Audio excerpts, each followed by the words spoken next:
Bismillahirrahmanirrahim. Alhamdulillah rabbil alamin wa bihi nasta'in ala umuri dunya waddin wa sallallahu wa sallama ala sayyidina Muhammadin khatamin nabiyyin wa alihi wa sahbihi ajma'in. Amma ba'd. Alhamdulillah, segala puji syukur bagi Allah Subhanahu wa taala yang telah melimpahkan kepada kita limpahan karunia-Nya, limpahan nikmat-Nya sehingga kita masih bisa berkumpul secara online guna untuk sama-sama mencari keberkahan mendalami daripada syariatnya Nabi Muhammad Sallallahu Alaihi Wasallam. Nah, untuk kali ini insya Allah insya Allah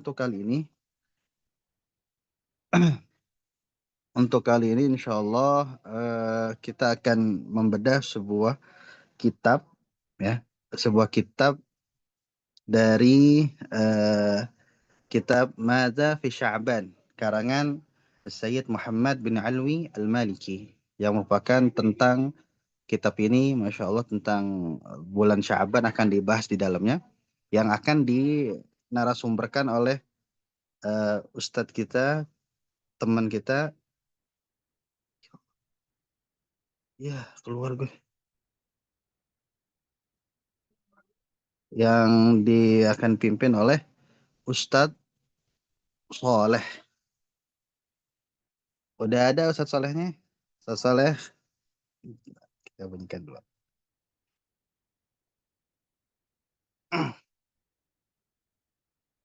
Hadir, hadir. Ada ya, insya Allah ya, udah siap ya. Insya Allah. Jadi kali ini official Lisanul Arab, kami dari Lembaga Bahasa Arab. Di sini lembaga kita Lisanul Arab, insya Allah membuka setiap orang yang mau belajar bahasa Arab, baik belajar dalam segi kaidah maupun belajar bahasa Arab untuk pembicaraan menggunakan bahasa Arab yang akan dimentori oleh para lulusan Timur Tengah, insya Allah. Nah, untuk acara event Lisanul Arab ini biasanya setiap bulan akan mengadakan kajian-kajian tiap bulannya.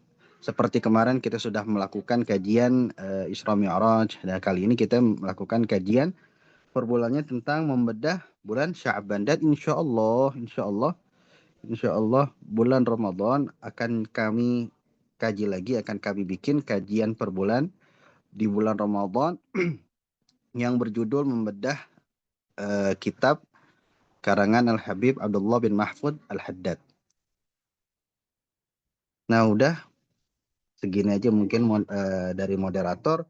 Langsung saja kita kasih kepada narasumber kita biar apa namanya? Biar mendapatkan ilmu yang manfaat, mendapatkan ilmu yang barokah yang banyak. Karena itu kita baca Al-Fatihah dulu deh dengan niat mudah-mudahan yang Allah berikan ilmu kepada kita, ilmu yang manfaat, yang bisa kita amalkan, yang bisa nanti membimbing kita dalam kehidupan kita. Wa ala kulli niyatin salihah wa ila hadratin Nabi Muhammadin sallallahu alaihi wasallam. Al-Fatihah. A'udzu billahi minasyaitonir rajim. Bismillahirrahmanirrahim. Alhamdulillahi rabbil alamin. Ar-Rahmanir Rahim. Maliki yaumiddin. Iyyaka na'budu wa iyyaka nasta'in. Ihdinas siratal mustaqim. Siratal ladzina an'amta 'alaihim ghairil maghdubi 'alaihim waladdallin. Amin. Tafadhal Ustaz Saleh.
Halo.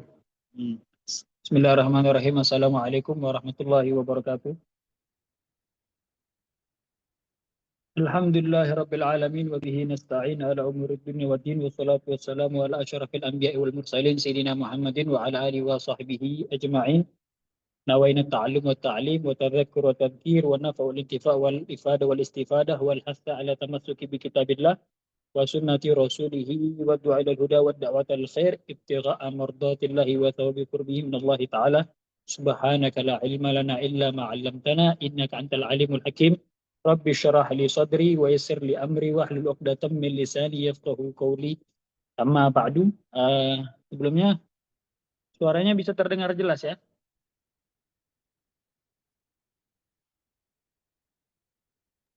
Bisa, bisa, bisa, Ustadz, bisa. Alhamdulillah terdengar.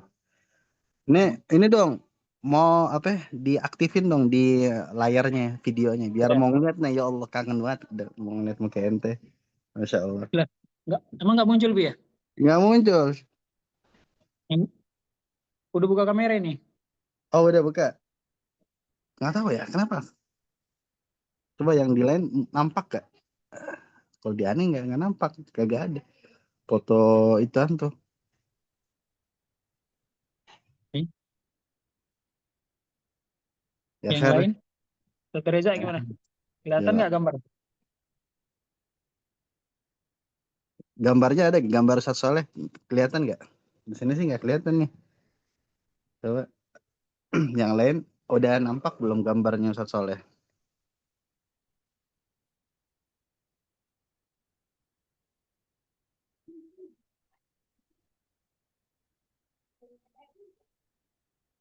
Belum ada.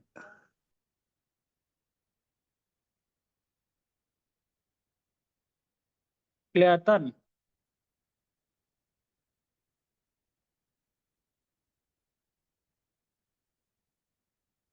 kelihatan Ustadz Ali. HP antum ini. Oh, kelihatan, berarti aneh nggak? Ya, ya share deh kalau kelihatan. Diupdate, diupdate. Berarti belum diupdate nih. Ya Khair, fadal Ustaz. Eh, kelihatan nggak ya di layar ya? Berbagi layar.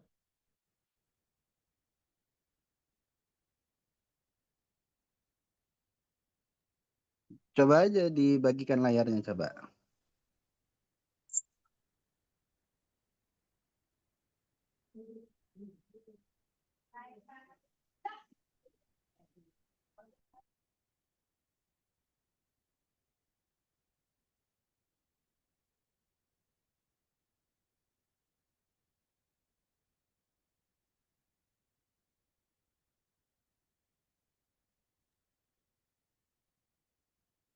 Udah dibagikan layar apa ya?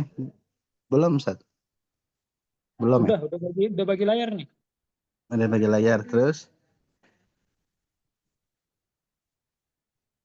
udah di oke. Oh, berarti ya Khair deh. Oke, Bentar, fadal. bentar, bentar, bentar, bentar.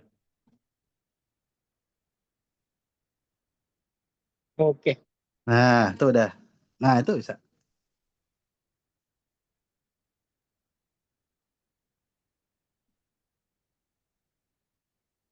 Nah, tuh kelihatan tuh. Alhamdulillah.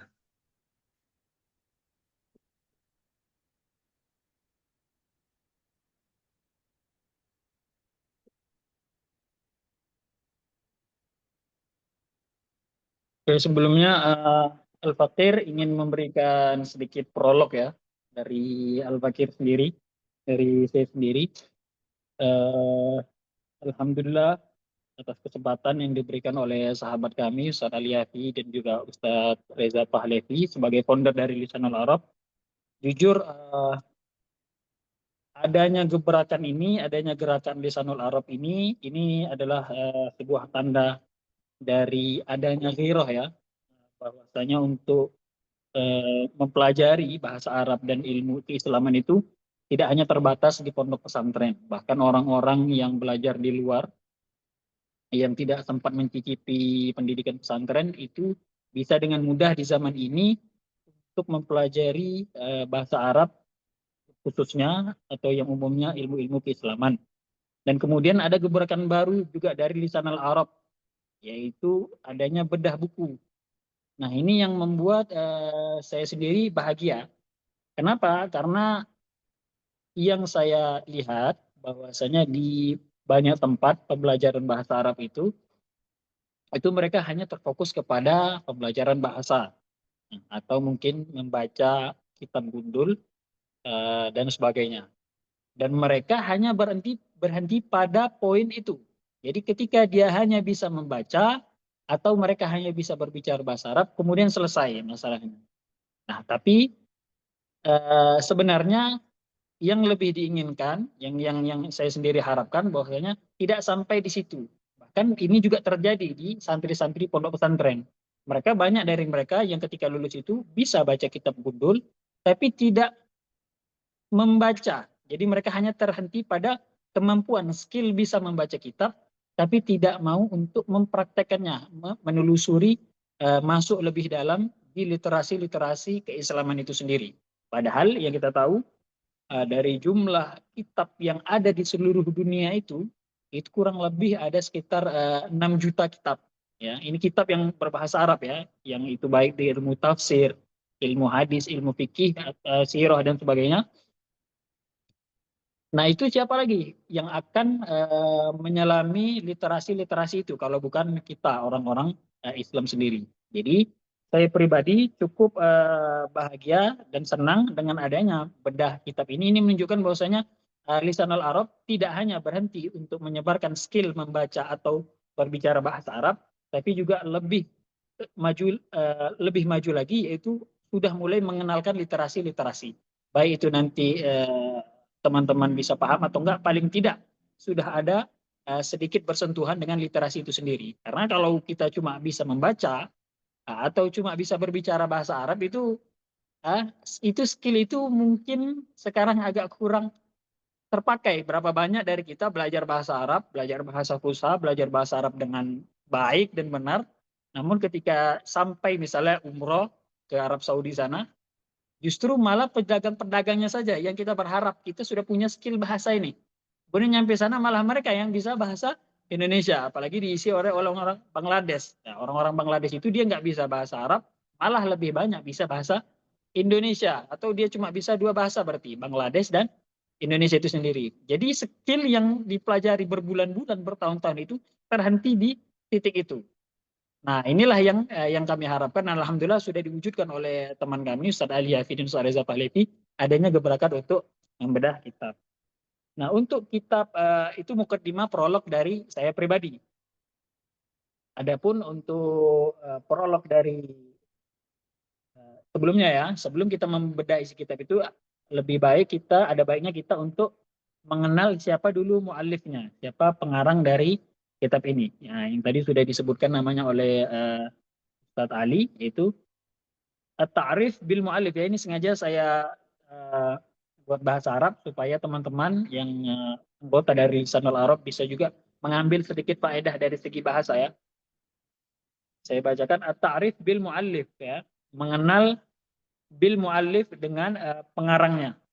Jadi pengarangnya itu nama beliau As-Sayyid Muhammad bin Alawi bin Abbas bin Abdul Aziz Al-Maliki, bermadzhab Maliki, Al-Hasani, yaitu keturunan Rasulullah dari jalur Sayyidina Hasan, atau lebih akrab dipanggil dengan sebutan Sayyid Maliki atau Abuya.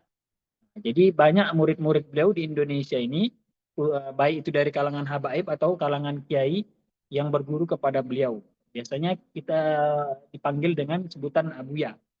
Contohnya misalnya kalau di Jawa Barat, ya, Jakarta itu ada Habib Salim bin Abdul Qadir Al-Haddad, di Bekasi atau di Bogor itu ada Habib Nagib bin Syekh Abu Bakar, kemudian ada Habib Bagir Al-Attas di Pekalongan, kemudian di Habib Zain Baharun di Jawa Timur dan sebagainya. Di banyak tempat di Indonesia banyak yang habaib atau kiai-kiai seperti Kiai Toifor yang ada di Sukorejo, itu merupakan santri-santri dari Sayyid Muhammad bin Ali Al-Maliki.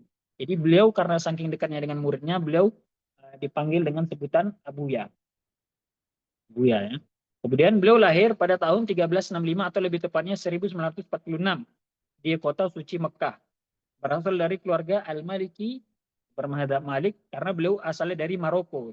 Nah, Maroko itu madhabnya adalah Al-Maliki. Kemudian Al-Hasani yang terkenal.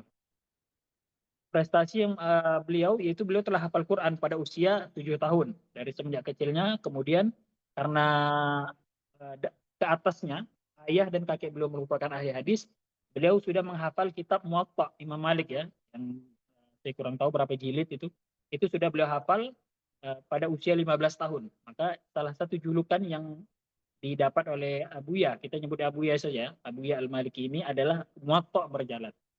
Nasabnya hingga pada Sayyid Hasan, cucu Rasulullah Shallallahu Alaihi Wasallam. Abuya berdomisili di Tanah Haram.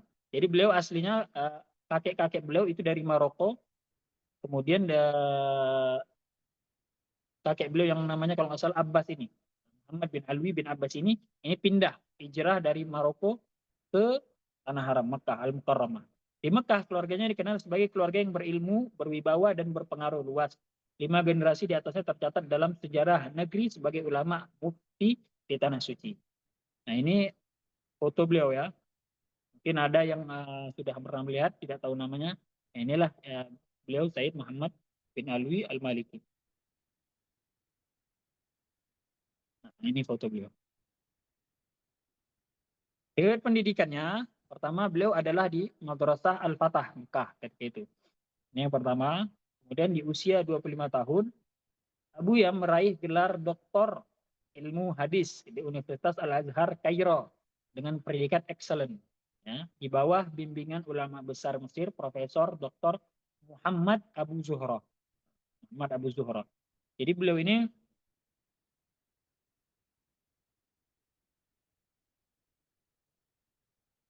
tidak menempuh pendidikan secara formal aslinya. Hanya saja karena kedalaman beliau dalam ilmu hadis, maka beliau mendapat gelar Profesor Doktor. Kalau kita di Indonesia nyebut Doktor Honoris Causa ya, yaitu dari Al-Azhar, yang dimana itu dibimbing oleh Profesor Dr. Muhammad Abu Zuhra.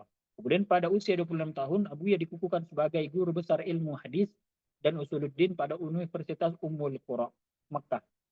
Dan Universitas King Abdul Aziz Jeddah. Nah, cukup lama beliau menjadi dosen di dua universitas tersebut sampai akhirnya beliau memutuskan mengundurkan diri dan memilih mengajar di Masjidil Haram sambil membuka majelis ta'lim di rumah. Nah, ini sedikit cerita supaya kita lebih mengenal lebih dalam ya karangan-karangan beliau ini. Jadi beliau background-nya adalah ulama hadis. Bagaimana itu diwariskan dari ayah beliau dan kakek-kakek beliau.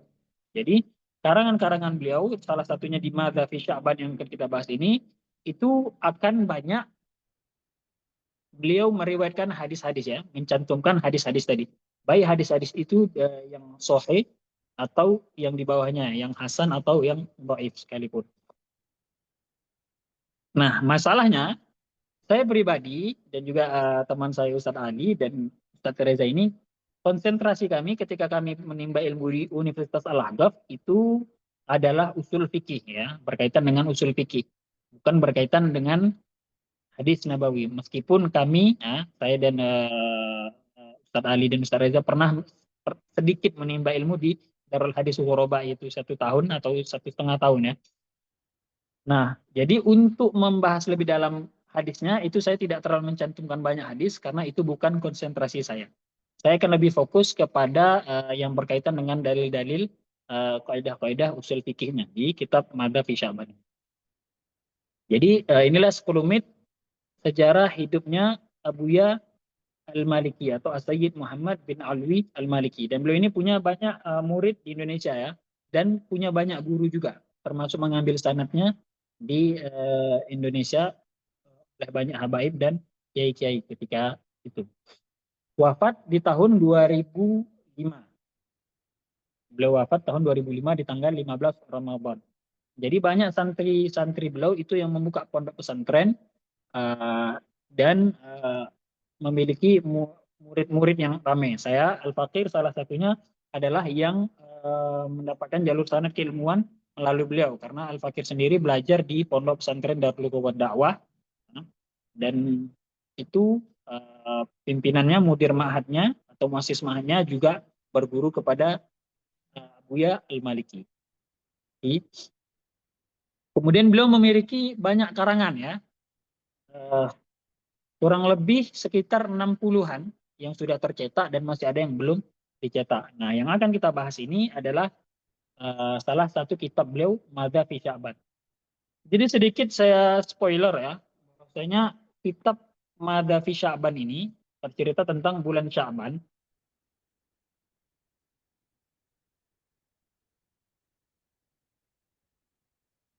Selain itu, beliau juga punya kitab lain ya. Ini kitab eh, karangan Sayyid Muhammad atau Abu Ya al-Maliki juga yang berjudul Dzikrayat wa Munasabat ya. Dzikrayat, peringatan-peringatan, wa munasabat dan event-event yang ada di dalam Islam. Di sini beliau membahas dari bulan Muharram apa saja event-event yang ada di situ. Kemudian seperti puasa Asyura, kemudian nanti di bulan Rabiul Awal, Isra Mi'raj, kemudian malam nisfu Sya'ban, Ramadan dan sebagainya. Saya membaca di kitab ini kemudian membandingkan dengan kitab Madza fi Sya'ban, itu beliau di kitab ini, di kitab Dzikrayat wa Munasabat ini tidak terlalu membahas panjang lebar tentang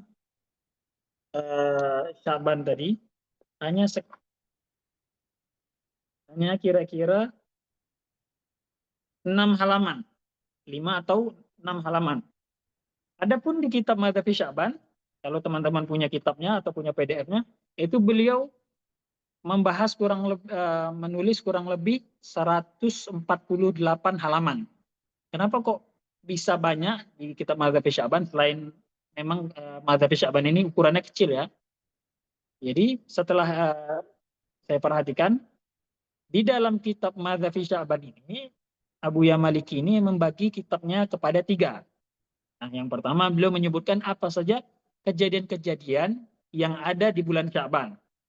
Nah, itu yang juga beliau cantumkan di kitab beliau Dzikrayat wa Munasabat. Kemudian yang kedua beliau beralih kepada amalan yang bisa dilakukan oleh orang-orang ahli sunnah wal jamaah ya. Dan beliau di situ memberikan dalil-dalil untuk pengamalan fadilah-fadilah dari hal tersebut. Nah, yang ketiga, barulah beliau nanti memberikan hujjah atau dalil bagi pengamalan-pengamalan yang banyak dianggap orang, atau kita sebut sekarang salafi ya, saudara-saudara kita dari kalangan salafi atau wahabi, itu menganggap bahwasanya itu bid'ah. Nah, banyak di kitab-kitab Abu Ya Maliki ini, beliau mengkantar pemikiran-pemikiran salafi ini.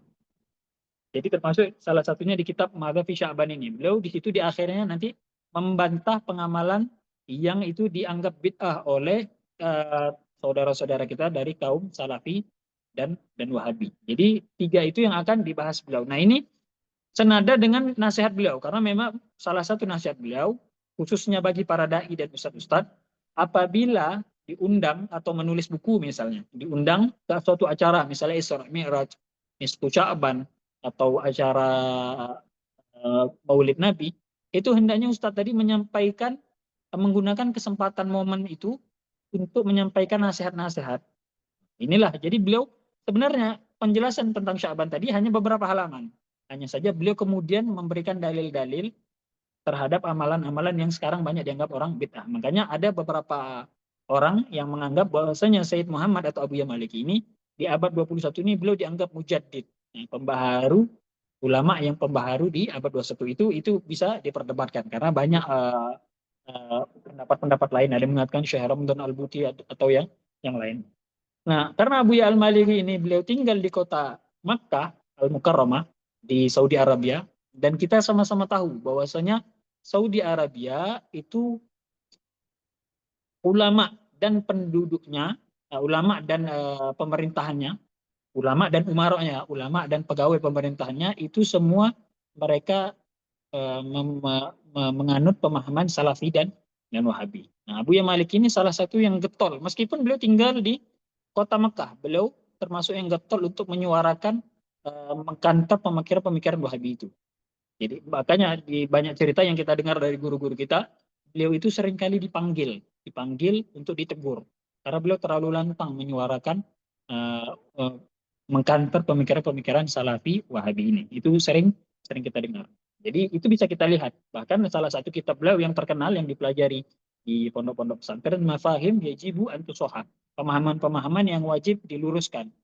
Nah, itu adalah salah satu karangan beliau masterpiece beliau yang mana itu mengkanter seluruh pemikiran-pemikiran Wahabi. Bagi teman-teman yang mungkin berminat, saya silahkan membeli kitabnya atau mengikuti mungkin pengajian-pengajian di YouTube, banyak yang diampu oleh murid-murid beliau. Oke, kita masuk kepada pembahasan dari Muqaddimatul kitabnya. Di sini beliau menyebutkan Sya'ban ya, dari namanya. Nah, saya sengaja nggak ngasih harokat ya di sini. Mungkin kalau teman-teman belum ada yang belum bisa baca Arab gundul, ini harap dimaklumi karena agak lama untuk memberikan harokat pada tulisan ini.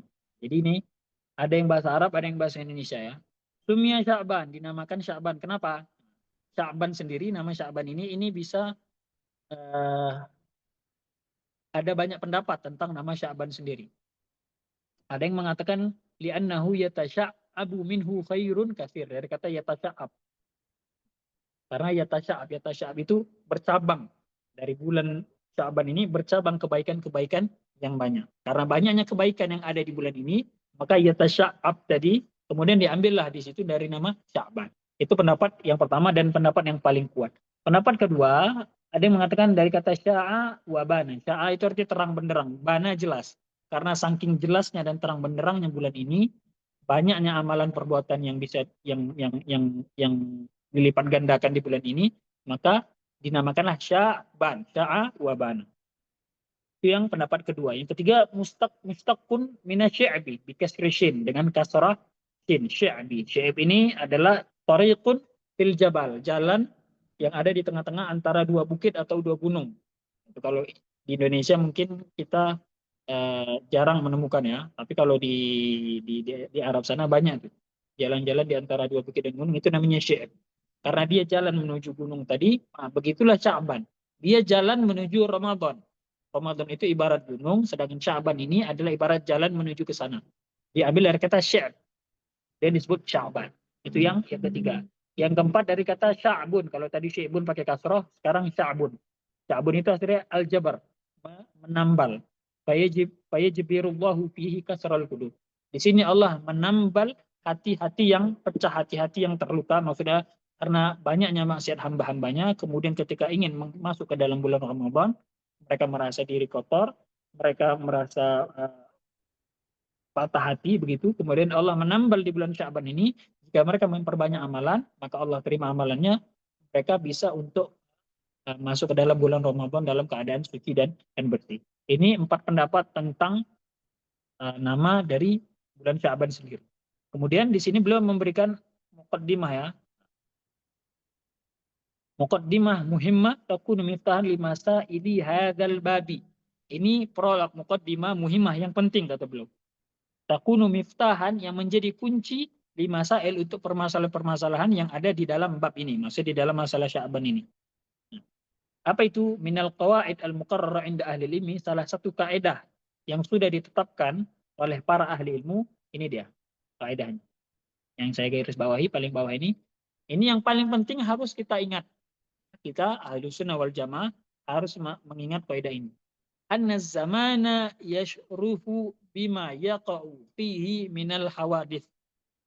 Anna zamana yashrufu bima yaqa'u fihi minal hawadith. Bahwasanya zaman, waktu, momen, yashrafu atau yashrufu menjadi mulia bima yaqa'u fihi, dengan bima yaqa'u fihi minal hawadith. Karena kejadian-kejadian yang ada di dalamnya. Jadi kenapa kok kita Ahlussunnah wal Jamaah merayakan misalnya puasa Muharram? Karena di bulan Muharram ada kejadian-kejadian yang mana di situ membuat Muharram tadi lebih mulia daripada bulan-bulan lainnya. Rabiul Awal kita merayakan Maulid Nabi karena di situ kita memuliakan Rabiul Awal. Kenapa? Karena di situ ada kelahiran baginda Nabi. Kemudian Rajab, kenapa? Karena di situ ada kejadian Isra dan Mi'raj. Kemudian Sya'ban, karena di situ ada Lailatul Nisfi min Sya'ban, malam nisfu Sya'ban. Kemudian Ramadan. Tidaklah kita memuliakan bulan-bulan ini kecuali karena ada kejadian-kejadian yang membuat waktu atau bulan itu mulia. Jadi kita memuliakan bulan Sya'ban ini bukan karena Sya'ban itu mulia, tapi ada kejadian yang di situ membuat mulia bulan tersebut. Jadi ini semua orang-orang yang berakal, Ahlussunnah wal Jamaah sepakat bahwasanya kita memuliakan suatu bulan Itu bukan karena bulan itu sendiri. Kita memuliakan Rabiul Awal bukan karena Rabiul Awal, tapi karena ada kelahiran baginda Nabi Muhammad Shallallahu Alaihi Wasallam. Sebentar. Nah, inilah yang memberikan qimah i'tibariyah ya, kalau kata Abu Maliki, allati hiyal aslu fi i'ta'il qimah al-i'tibariyah li zaman. Itulah yang memberikan nilai plus untuk momen atau zaman atau bulan tersebut. Nah, jadi intinya adalah peringatan baik itu nisfu Sya'ban, Isra Mi'raj, Maulid Nabi, itu gunanya adalah untuk mengikat atau mengingatkan kembali umat Islam dengan sejarahnya. Mengingatkan kembali umat Islam dengan kejadian-kejadian yang ada di bulan tersebut. Ketika kuat ikatan hubungan antara umat tadi dengan sejarahnya, disitulah nanti akan bertambah kuat keislaman umat Islam itu sendiri. Bagaimana Nabi menyebutkan lan yasluha akhiru hadhil ummati illa bima saluha awwaluha. Tidak akan baik akhir ujung, maksudnya akhir dari umat ini, ya kita ini yang berada di akhir zaman, itu tidak akan menjadi baik kecuali dengan apa yang membuat baik generasi awal keislaman. Jadi kita bisa menjadi mulia, kita bisa kembali menjadi Islam yang berjaya itu jika kita mengingat kembali bagaimana generasi awal dari umat Islam. Oke, memang manusia itu atau orang-orang umat Islam itu berbeda-beda dalam menyambut suatu momen. Misalnya di dalam Nisfu Sya'ban ini, atau di dalam Isra Mi'raj, atau di dalam Maulid Nabi. Orang-orang bisa berbeda-beda. Contoh, saya pernah merayakan Maulid Nabi itu bersama penduduk Bugis. Nah, mereka kemudian membuat hiasan-hiasan seperti telur gitu, merah. Atau di adat Betawi beda lagi, adat Sunda beda lagi, adat Minangkabau beda lagi, adat Jawa beda lagi. Semua cara itu mungkin bisa berbeda-beda, tapi intinya adalah satu, yaitu kita ingin mengingatkan umat tentang kejadian apa yang terjadi pada momen tersebut. Jadi bukan kita jadi kalau ada orang yang menganggap itu bid'ah, ya oke, kita sebut itu bid'ah caranya, tapi untuk mengingat momen itu adalah kewajiban kita sebagai umat Islam, karena tidak akan mungkin kita kembali ke masa jaya Islam kecuali dengan mengingat kembali sejarah tersebut. Nah, jadi yang kita adakan daripada Maulid Nabi atau Isra Mi'raj atau yang lainnya, itu bukanlah untuk mengagungkan bulan itu sendiri, bukan juga mempertuhankan bulan itu sendiri. Akan tapi itu adalah bentuk pengagungan terhadap siapa yang mengagungkan, siapa yang membuat sebab kejadian, siapa yang menjadi asal kejadian itu. Contoh Maulid Nabi, siapa yang kita agungkan di situ? Nabi Muhammad. Kalau kita mengagungkan Nabi Muhammad berarti kita mengagungkan Allah Subhanahu wa taala. Nisfu Sya'ban, apa yang kita agungkan di situ misalnya? Ya itu karena kita mengagungkan Allah Subhanahu wa taala. Nah, itu muqaddimah, satu kaidah penting yang disampaikan oleh Abu Ya Al-Maliki di awal kitabnya. Di awal kitab Madza fi Sya'ban. Kemudian kita masuk ke kejadian-kejadian di bulan Sya'ban. Kejadian-kejadian di bulan Sya'ban. Di sini salah satu kejadiannya yang dicantumkan oleh Abu Ya Al-Maliki, yang pertama itu tahwilul kiblah. Tahwilul kiblah itu artinya perubahan arah kiblat. Karena Nabi itu dulu sempat sholatnya menghadap Baitul Maqdis. Kemudian beliau selalu melihat kepada Ka'bah ketika itu. Di Madinah, ini ketika di Madinah, beliau selalu melihat ke arah Ka'bah. Maksudnya apa? Beliau ingin sholatnya itu menghadap ke Ka'bah, bukan ke Baitul Maqdis. Di dalam sejarah tercatat bahwasanya perubahan arah kiblat itu atau Nabi menghadap ke Baitul Maqdis itu kurang lebih selama 17 bulan 3 hari. Itu bisa kita hitung dengan kalender. Nabi hijrah itu pada hari Senin tepat pada tanggal kelahiran beliau, 12 Rabiul Awal.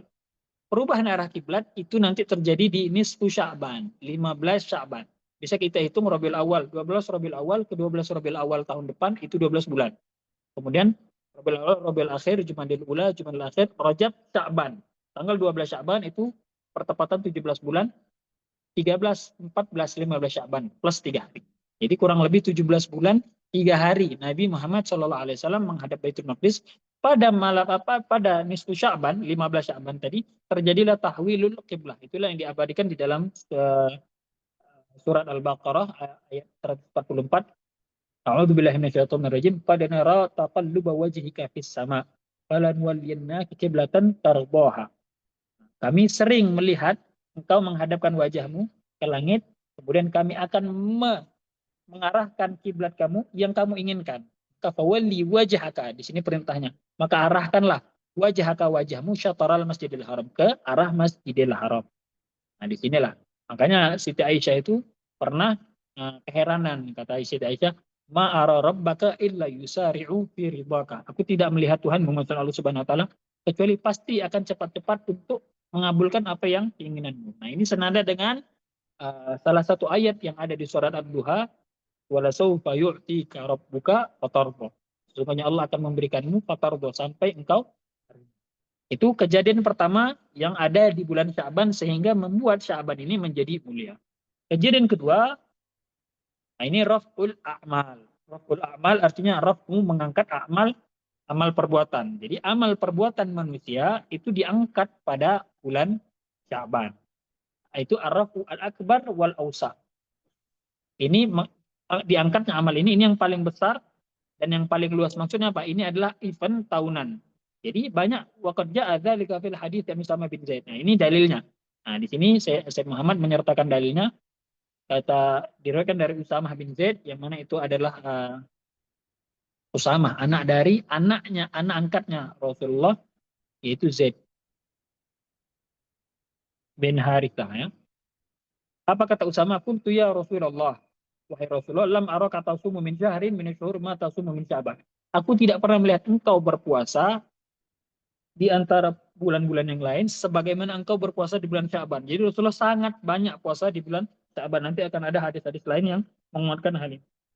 Kemudian kata Rasulullah, Rasulullah menjawab, beliau menyebutkan apa sebabnya beliau banyak berpuasa. Dzaka syahrun yaghfulun nasu anhu.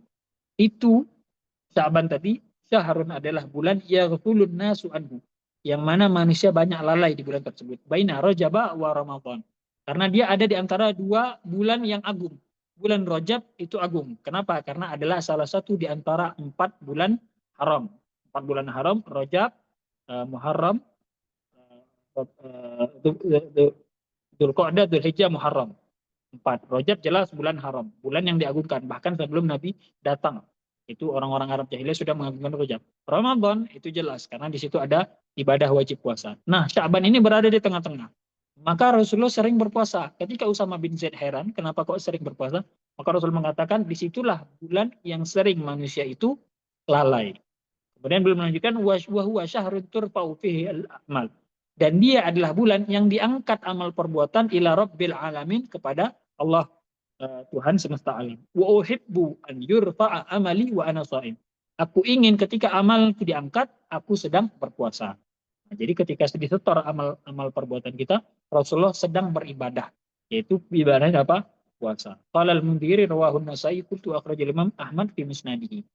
Nah, jadi kejadian kedua yang terjadi di bulan Sya'ban itu adalah diangkatnya amal perbuatan. Nah, ini tidak bertentangan dengan hadis-hadis lain.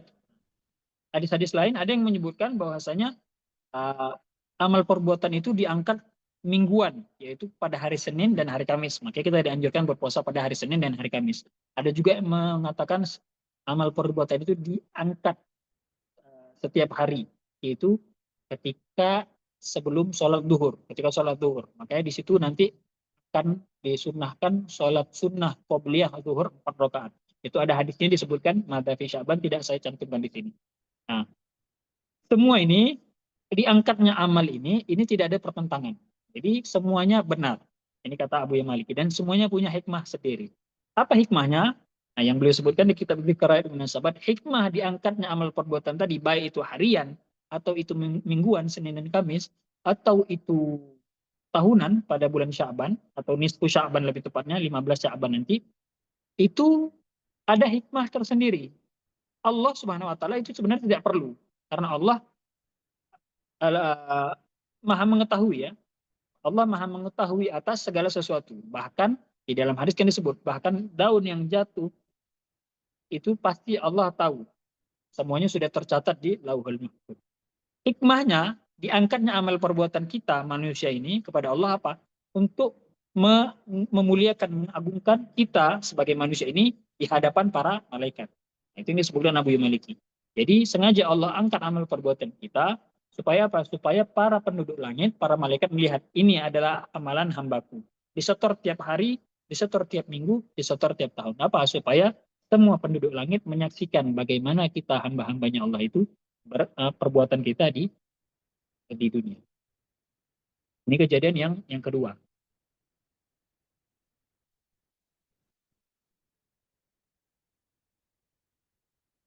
Kemudian yang ketiga ya, asyamu fi Sya'ban, puasa di bulan Sya'ban.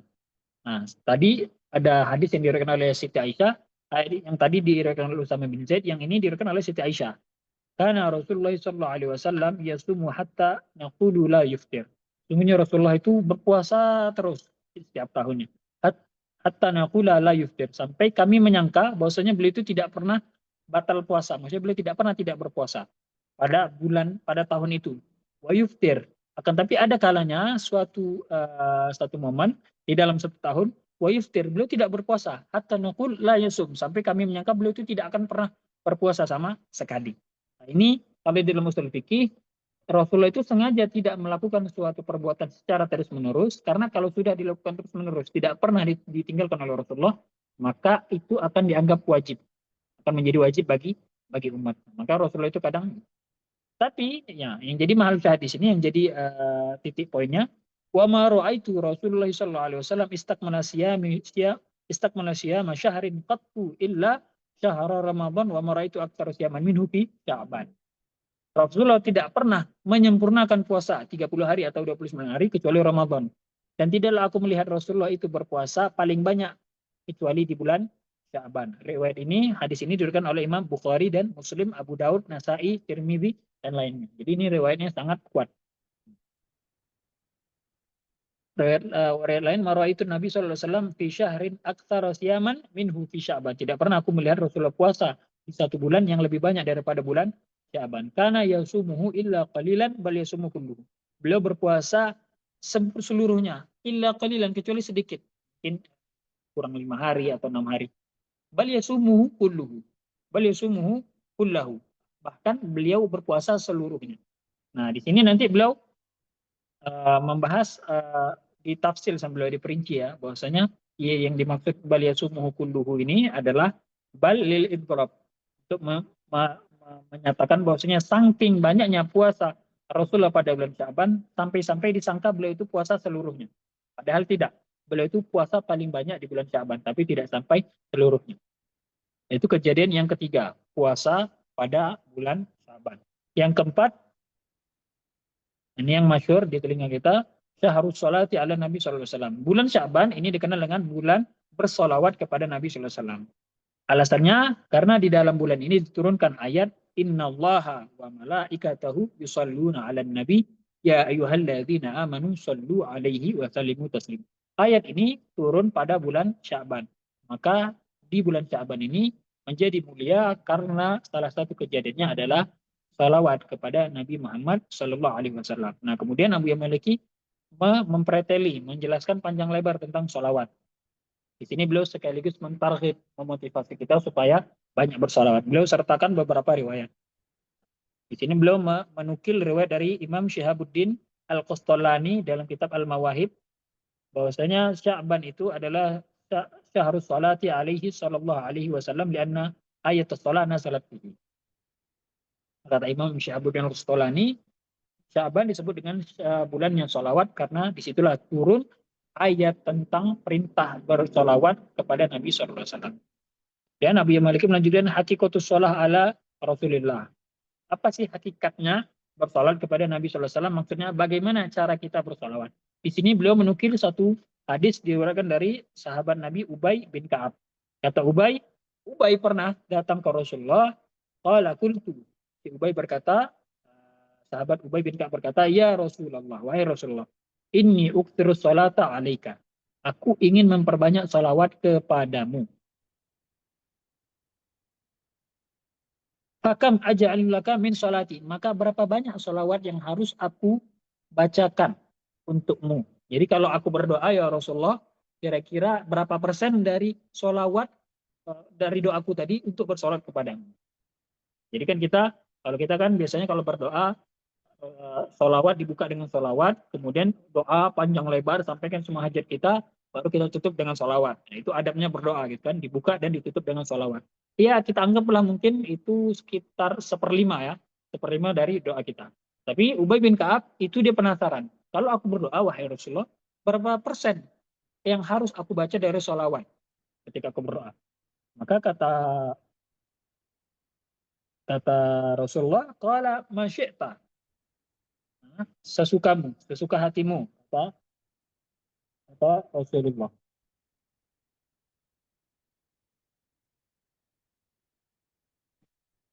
Maka Ubay nggak puas, dia langsung nanya, langsung ditembak, rubu 1/4 wahai Rasulullah. Gimana kalau aku jadikan 1/4 dari doaku itu bersolawat? Kata Rasulullah, qala ma syi'ta, terserahmu. Wa in zitta fahuwa khair. Tapi kalau engkau lebihkan dari 1/4 dari doamu, maka itu baik. Maka sahabat Ubay bin Ka'ab masih pernah penasaran. Nah, kalau 1/4, kalau aku tambah lebih baik, kalau gitu an-nisfu. Gimana kalau setengah dari doaku ya Rasulullah, aku baca sholawat baru aku berdoa. Jadi setengah-setengah. Kata Rasulullah, masyi'ta wa injitta fahuwa khair. Terserahmu, kalau engkau tambah lebih dari setengah engkau bersolat kepadaku, maka itu baik. Kau Ubay makin penasaran. Fastuluzain, 2/3 ya Rasulullah. Aku bersolat kepadamu 2/3, baru kemudian aku berdoa, meminta hajatku. Rasulullah masih mengatakan hal yang sama. Qala masyi'ta, terserahmu, wa in zitta fahuwa khair. Tapi kalau engkau lebihkan dari 2/3, maka itu lebih baik. Qultu aj'alu laka sholati kullaha. Kalau begitu Rasulullah, kalau 2/3 aja masih bisa ditambah, ya udah aku sholawat aja kepadamu. Jadi aku jadikan semua doaku itu bersolawat kepadamu. Qala idzan tukfa hammak wa yughfar laka dzambuka. Rawahu Tirmidzi wa qala haditsun hasan. Kalau kamu jadikan sholawat kepadamu, jadi saking banyaknya kita bersolat kepada Nabi, tak sempat kita berdoa. Tukfa hammak, tukfa hammak ini bisa diartikan dua. Dihilangkan, ham di sini diartikan kesumpakan, dihilangkan kesumpakan, bisa juga ham diartikan keinginan. Tukfa hammaka, dicukupkan keinginanmu, jadi apapun yang kamu inginkan, itu akan dicukupkan oleh Allah, wa yughfar laka dzambu. Kemudian yang kedua, diampuni dosamu. Kurang enak apa? Kita sebagai umat Nabi Muhammad SAW, dicukupkan keinginan dan diampuni dosanya. Jadi jangan heran kalau misalnya ada habaib atau ustadz atau kiai yang menyarankan kalau kita ingin dikabulkan hajatnya, misalnya punya mobil, punya rumah atau yang selainnya, kemudian kita berdoa kok nggak dapat. Kemudian kata Habib atau kiai atau ustadznya, coba sholawat. Nah, ada yang bilang sholawat yang misalnya sholawat narik 4.444 kali atau sholawat munjiah misalnya 1.000 kali. Nah itu ada dalilnya. Ya, ini dalil yang disampaikan oleh Abu Ya Al-Maliki. Yaitu di sini beliau dan Abu Ya Maliki ini juga pengamal sholawat yang paling banyak. Itu sering kami dengar dari murid-murid beliau menceritakan bahwasanya bahkan untuk masuk ke pondok pesantren beliau yang kita kenal dengan Rusaifah, Rusaifah yang ada di Mekah, itu santri ketika datang ke sana itu tidak langsung diajarkan ilmu. Santri itu disuruh dulu perbanyak baca sholawat. Nah, kalau kata para ustadz-ustadz itu sebagai pembersihan diri. Jadi seakan-akan si santri ini dicuci dulu dengan sholawat tadi. Dan setelah 3 hari atau ada yang bilang sebulan, baru boleh ikut belajar. Jadi Abu Ya Malik ini pengamal sholawat. Expert sekali beliau mengamalkan sholawat ini. Karena itu hadisnya tadi diriwayatkan oleh Tirmidzi dan Imam Tirmidzi mengatakan hadis ini hasan sahih.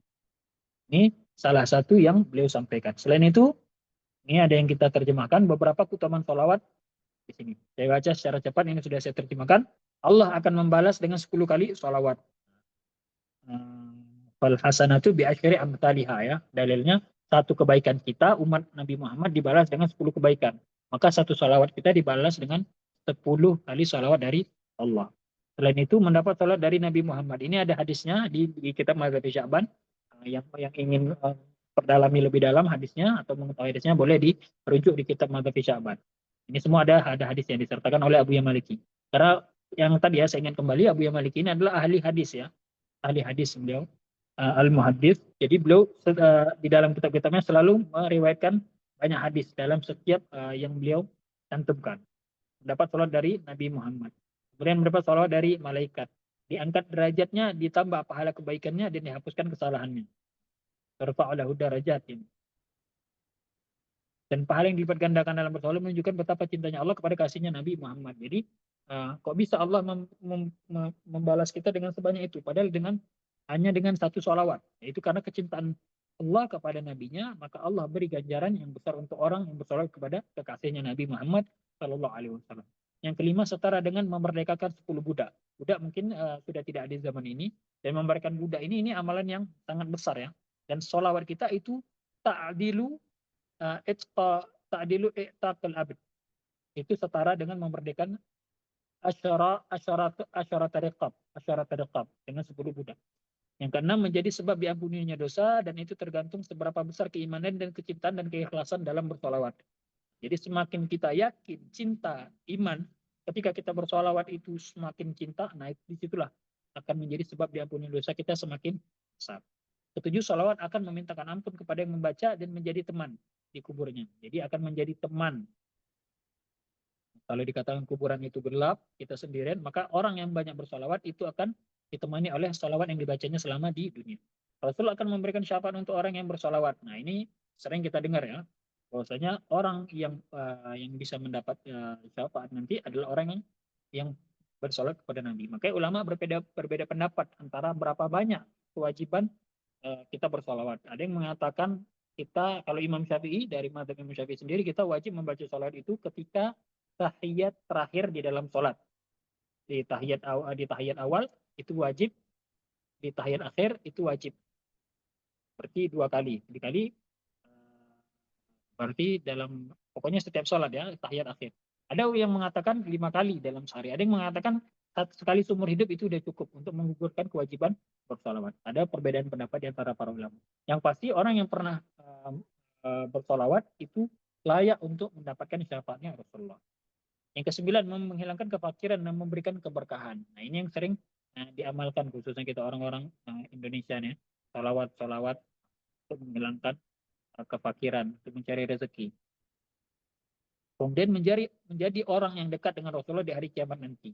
Nah, ketika di hari kiamat nanti berkumpul seluruh umat manusia dari zaman Nabi Adam sampai umat terakhir Nabi Muhammad yang di hari kiamat nanti, semua orang akan berebut untuk mencari siapa orang yang bisa memberikan syafaat, yaitu meminta agar supaya hisab itu dicepatkan. Di dalam riwayat kan begitu.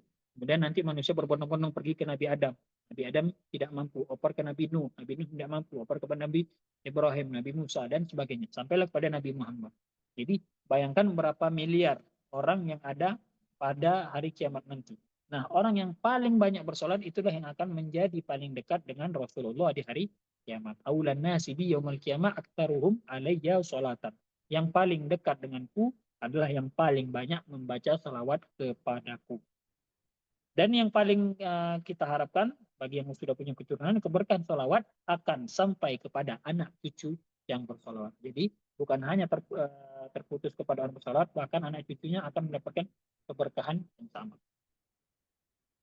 Nah, kemudian di sini selesai kejadian-kejadian yang ada di bulan Sya'ban. Kemudian Abu Maliki atau Said Muhammad bin Ali al-Maliki menyebutkan beberapa amalan-amalan.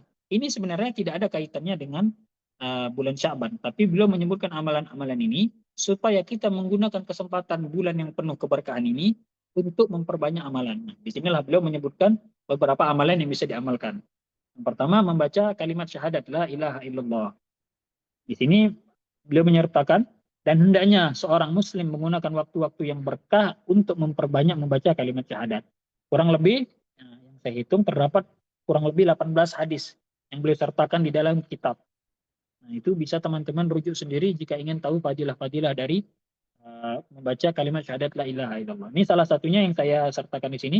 Dirikan dari sahabat Abu Dzar. Abu Dzar berkata, wahai Rasulullah, berikan wasiat kepadaku. Dia Abu Dzar minta wasiat. Kata Rasulullah, jika engkau berbuat suatu kesalahan, maka berbuatlah setelahnya kebaikan. Fa'atbi'i sayyi'atal hasanata. Ikutkanlah suatu kesalahan. Jadi kita umatnya, misalnya kita berbuat suatu dosa, Maka perintah Rasulullah agar kita melakukan setelah dosa ini, kita melakukan kebaikan. Tamhuha. Niscaya yang kesalahan tadi akan dihapus oleh kebaikan yang kita buat.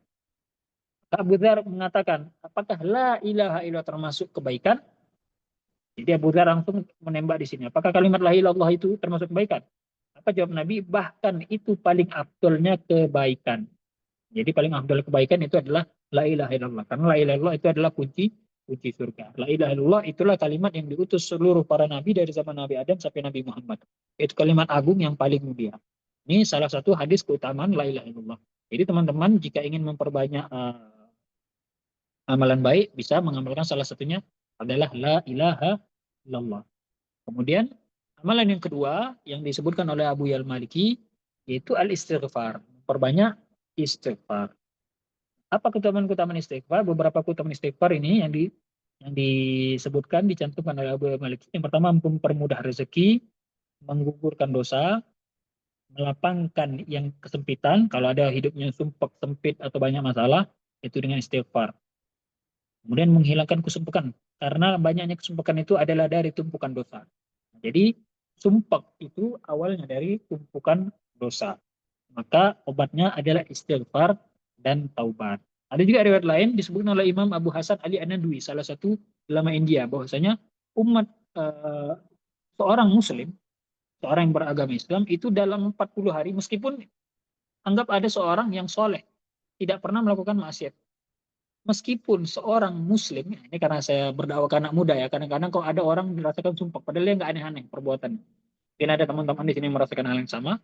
Jadi Syekh Abu Hasan Ali An-Nadwi itu pernah menyebutkan di dalam kitabnya, sesungguhnya rasa sumpah itu akan mendatangi setiap umat muslim paling kurang 40 hari sekali. Nah, apa tujuannya Allah menurunkan rasa sumpah tadi? Itu adalah untuk menandakan bahwasanya namanya dunia ini bukan tempatnya untuk enak-enakan, bukan tempatnya untuk menikmati kehidupan. Karena kehidupan kita yang kekal abadi adalah di akhirat. Maka di dunia, meskipun orang itu tidak pernah bermaksiat, maka Allah tetap akan mengujinya dengan rasa sumpah. Kadang-kadang ada orang yang tiba-tiba sumpah aja gitu, padahal tidak ada masalah, tidak ada apa. Nah, dan obat yang menghilangkan sumpah salah satunya adalah istighfar. Di sini saya menghitung kurang lebih ada 8 hadis ya, yang disebutkan oleh Abu Al Maliki tentang fadilahnya istighfar. Salah satunya di sini, man lazimal istighfar, barang siapa yang melazimkan membaca istighfar,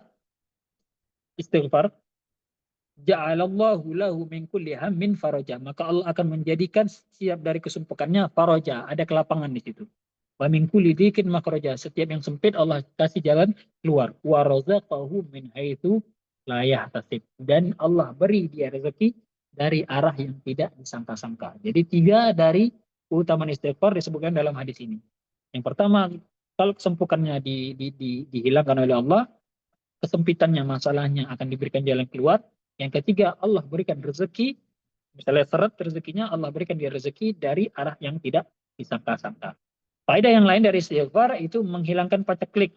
Misalnya kalau ada di daerahnya yang masih paceklik, panas kok nggak turun-turun, hujan. Salat istisqa itu kan awalnya didahului dengan taubat, kemudian istighfar, kemudian rezeki, tidak memiliki anak. Nah, ini pernah dialami oleh Imam Hasan Basri.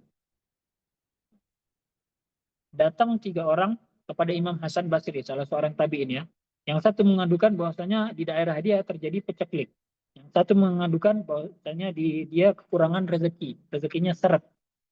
Yang ketiga mengadukan bahwasanya dia tidak memiliki keturunan anak. Apa kata Imam Hasan Basri kepada 3 orang ini? Semuanya diperintahkan untuk membaca istighfar. Kok bisa 3 problematika yang berbeda, 3 permasalahan yang berbeda, tapi solusinya satu. Nah, itu semua ada di dalam ayat fastaghfiru tsumastaghfiru rabbakum innahu kana ghaffara. Nah, itu dalam ayat tsumastaghfiru rabbakum, kemudian istaghfiru rabbakum, memintalah ampunan kepada Tuhan kalian, innahu kana ghaffara, karena dia Maha Pengampun. Yursilis sama alaikum midrara, dia akan menurunkan hujan midrara. Wa yumditkum bi amwalin, kemudian dia akan memberikan kalian amwal, harta, wa banin, dan anak. Jadi di dalam satu ayat Al-Quran disebutkan 3 dari faedah istighfar. Jadi yang disebutkan Abu Maliki di sini ini bukan mengada-ngada ya, tapi memang ada dalilnya dari Al-Quran dan juga dari hadis Nabi Muhammad SAW. Ada pun jumlah istighfar, ada yang mengatakan Nabi itu istighfar 70, ada yang mengatakan 100. Nah, itu terserah mengamalkannya. Yang penting adalah amalan yang paling bisa istiqomah, continue. Kalau teman-teman bisanya 70, ya sudah 70. Kalau bisa istiqomah 100, ya bebas 100. Kalau bisa lebih, itu lebih baik. Kemudian Abu Ya'al Maliki menyebutkan di sini jenis-jenis istighfar di dalam kitab Madzhab Sya'ban. Yang tidak saya cantumkan di sini, ada di sini istighfar Nabawi, Jami'. Ini namanya istighfar Nabawi.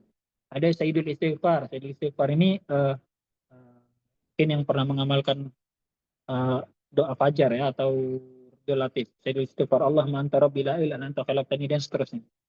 Kemudian istighfar Sayyidina Ali. Apapun bentuk istighfarnya, atau istighfar yang paling pendek, kalimat astagfirullah, atau astagfirullahaladzim, astagfirullahaladzim wa atubu ilaih. Semua istighfar itu sama. Di dalam ayat, di dalam hadis tidak ada memberikan perintah istighfar yang khusus. Ini istighfar adalah semuanya bisa diamalkan.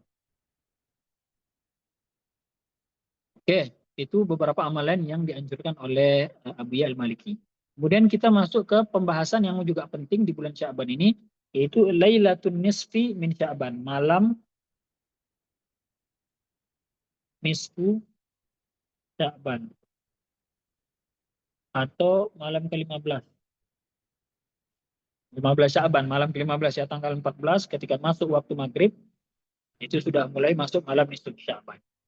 Nah, salah satu yang diagungkan, yang paling populer di bulan Sya'ban ini adalah malam nisfu Sya'ban. Ini Abu Ya'al Maliki menjelaskan apa keutamaan dari malam ini. Kata Abu Ya'al Maliki, pada malam ini Allah meliputi segenap hambanya dengan ampunannya. Jadi Allah meliputi, maksudnya memberikan kepada seluruh hambanya ampunan dan rahmat kasih sayangnya. Dan menjawab doa hambanya dan melapangkan kesempitan mereka dan membebaskan dari api neraka beberapa dari hambanya. Jadi Allah memberi obral besar-besaran pada malam nisfu Sya'ban ini. Di sini beliau mencantumkan satu riwayat dari Imam At-Tabari dan Ibnu Hibban dari sahabat Mu'ad bin Jabal dari Nabi Shallallahu Alaihi Wasallam. Yattali Allahu ila jami'i khalqi. Allah melihat kepada seluruh makhluknya yang ada di muka bumi. Lailatan nisfi min Sya'ban. Salah ketik ya. Lailatan nisfi min Sya'ban. Pada malam nisfu Sya'ban. Fayaghfiru li jami'i khalqi. Maka Allah akan mengampuni segala makhluknya, semua makhluknya, kecuali illa limusyrik, kecuali orang yang melakukan syirik, perbuatan syirik menyekutukan Allah, au musyahin, atau musyahin. Musyahin ini ada perbedaan riwayat. Ada yang mengatakan musyahin ini orang yang suka mengadu domba. Ada juga mengatakan orang yang punya hasud kepada saudaranya yang muslim. Jadi dua orang ini yang terhalang dari pada ampunan Allah pada malam Sya'ban. Tapi hadis yang rawahul Baihaqi, hadis kedua dari Baihaqi, wala yanzurullahu fiha ila musyrikin. Nah, di sini, di dalam hadis ini disebutkan lebih banyak lagi orang yang tidak akan mendapat ampunan Allah. Yang pertama musyrik, yang kedua musyahin, orang yang suka mengadu domba atau mempunyai rasa hasud. Kemudian qati'ir rahim, orang yang memutus tali silaturahim. Kemudian ila musbilin wa ila aqin liwalidayh, orang yang berdurhaka kepada orang tuanya. Wala ila mudbirin khamrin, atau orang yang candu terhadap khamar. Berarti ada 6 di sini. Di dalam hadis ini ada tambahannya, ada 6 orang yang tidak akan mendapat ampunan Allah Subhanahu wa Ta'ala. Itu lumit sedikit tentang malam nisfu Sya'ban. Jadi Allah menjanjikan, saya ulang, Allah menjanjikan ada ampunan dan kasih sayang Allah pada malam nisfu Sya'ban kecuali terhadap 6 orang yang disebutkan tadi. Kemudian bagaimana cara menghidupkan malam nisfu Sya'ban? Ini kan kita kalau malam nisfu Sya'ban kita sudah sepakati. Ada riwayat mengatakan memang malam nisfu Sya'ban di situ Allah melihat kepada hamba-hambanya. Maka seyogyanya bagi kita hamba-hambanya Allah ini untuk menggunakan kesempatan tersebut untuk beribadah. Agar apa? Supaya ketika Allah melihat hamba-hambanya, melihat kita sedang dalam posisi ibadah menyembah Allah Subhanahu wa Ta'ala. Pertanyaannya, apa yang harus kita lakukan untuk mengisi malam nisfu Sya'ban? Nah, itu kan orang-orang bisa berbeda-beda. Ada yang mengadakan pengajian, ada yang membagi-bagi makanan. Di sini Abu Ya'al Maliki mencantumkan menghidupkan malam nisfu Sya'ban ada dengan 2 cara. Ini menurut ulama Syam. Ya, menurut ulama Syam. Yang pertama, dianjurkan menghidupkannya dengan cara berjamaah dan di masjid. Jadi kalau misalnya baca Quran di masjid berjamaah atau sholat berjamaah di masjid, terserah mau sholat taubat, mau qiyamul lail, mau apapun itu, intinya adalah menghidupkan malam nisfu Sya'ban. Sebagaimana kita menghidupkan 10 malam terakhir pada bulan Ramadan dan dianjurkan di masjid. Dan itu bukan bid'ah menurut Harb Al-Kirmani, salah seorang ulama dari Hisham. Ini yang pertama. Tapi ada juga yang berpendapat makruh berkumpul, tidak sampai haram ya, makruh berkumpul di masjid untuk sholat atau lainnya. Ya, kalau secara berjamaah. Namun tidak makruh jika dilakukan sendirian. Jadi kalau orang pergi ke masjid atau dia menghidupkan malam nisfu Sya'ban di rumahnya, atau dia pergi ke masjid tapi tidak berjamaah, sendirian aja dia menghidupkan malam itu dengan ibadah di masjid, itu tidak makruh. Kalau berjamaah baru makruh. Ini pendapat dari Imam Al-Auza'i. Ini juga salah satu ulama terkemuka yang ada di Islam. Nah, jadi bisa kita simpulkan di sini ada dua cara. Jadi boleh kita menghidupkan secara berjamaah atau sendiri. Nah, kemudian Abu Al-Maliki, Sayyid Muhammad bin Ali Al-Maliki melanjutkan kepada pembahasan al-amalu bil ahadits ad-dhaifah fil fadail. Mengamalkan hadis-hadis dhaif dalam fadilah amal. Nah, untuk mentarghib, memotivasi seseorang untuk beramal. Itu bagaimana hukumnya. Nah, di sini ini bagian ketiga dari kitab Nisfu Madza fi Sya'ban ini. Kalau tadi sudah membahas tentang momen-momen yang terjadi di bulan Sya'ban, kemudian yang kedua sudah menyebutkan amalan-amalan yang dilakukan bulan Sya'ban, di sini beliau mencoba untuk menanamkan kembali, mengingatkan kita mazhab Ahlus Sunnah wal Jamaah bahwasanya kita itu mengamalkan hadis dhaif, bukan seperti yang digaungkan oleh saudara-saudara kita dari kaum Wahabi. Kalau hadisnya dhaif tidak boleh mereka amalkan. Nah, di sini Abu Maliki mengingatkan di dalam kitab Madzhab Sya'ban ini bahwasanya boleh mengamalkan hadis dhaif dalam fadail. Di sini beliau sebutkan beberapa pendapat ulama ya. Ini menandakan bahwasanya Abu Maliki itu beliau ahli hadis, tapi beliau juga ahli dalam fikih dan usul fikih. Jadi beliau bukan hanya pintar dalam hadis, tapi beliau juga pintar dalam ilmu fikih dan usul fikih.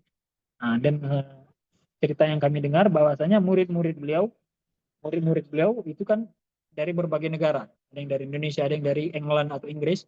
Itu mereka diperintahkan untuk belajar sesuai dengan madhab mereka masing-masing. Meskipun Abu Al-Maliki ini madhabnya Maliki, tapi beliau tidak memaksakan madhab Maliki tadi untuk dipelajari oleh muridnya. Jadi di sini nampak bahwasanya beliau itu apa istilahnya? Legowo. Istilahnya itu sangat terbuka pemikirannya. Jadi kalau misalnya muridnya itu memang bukan berasal dari negara yang bermadhab Maliki, beliau suruh dia untuk belajar sesuai dengan madhab negaranya. Kalau yang dari Indonesia berarti belajar madhab Syafi'i. Nih.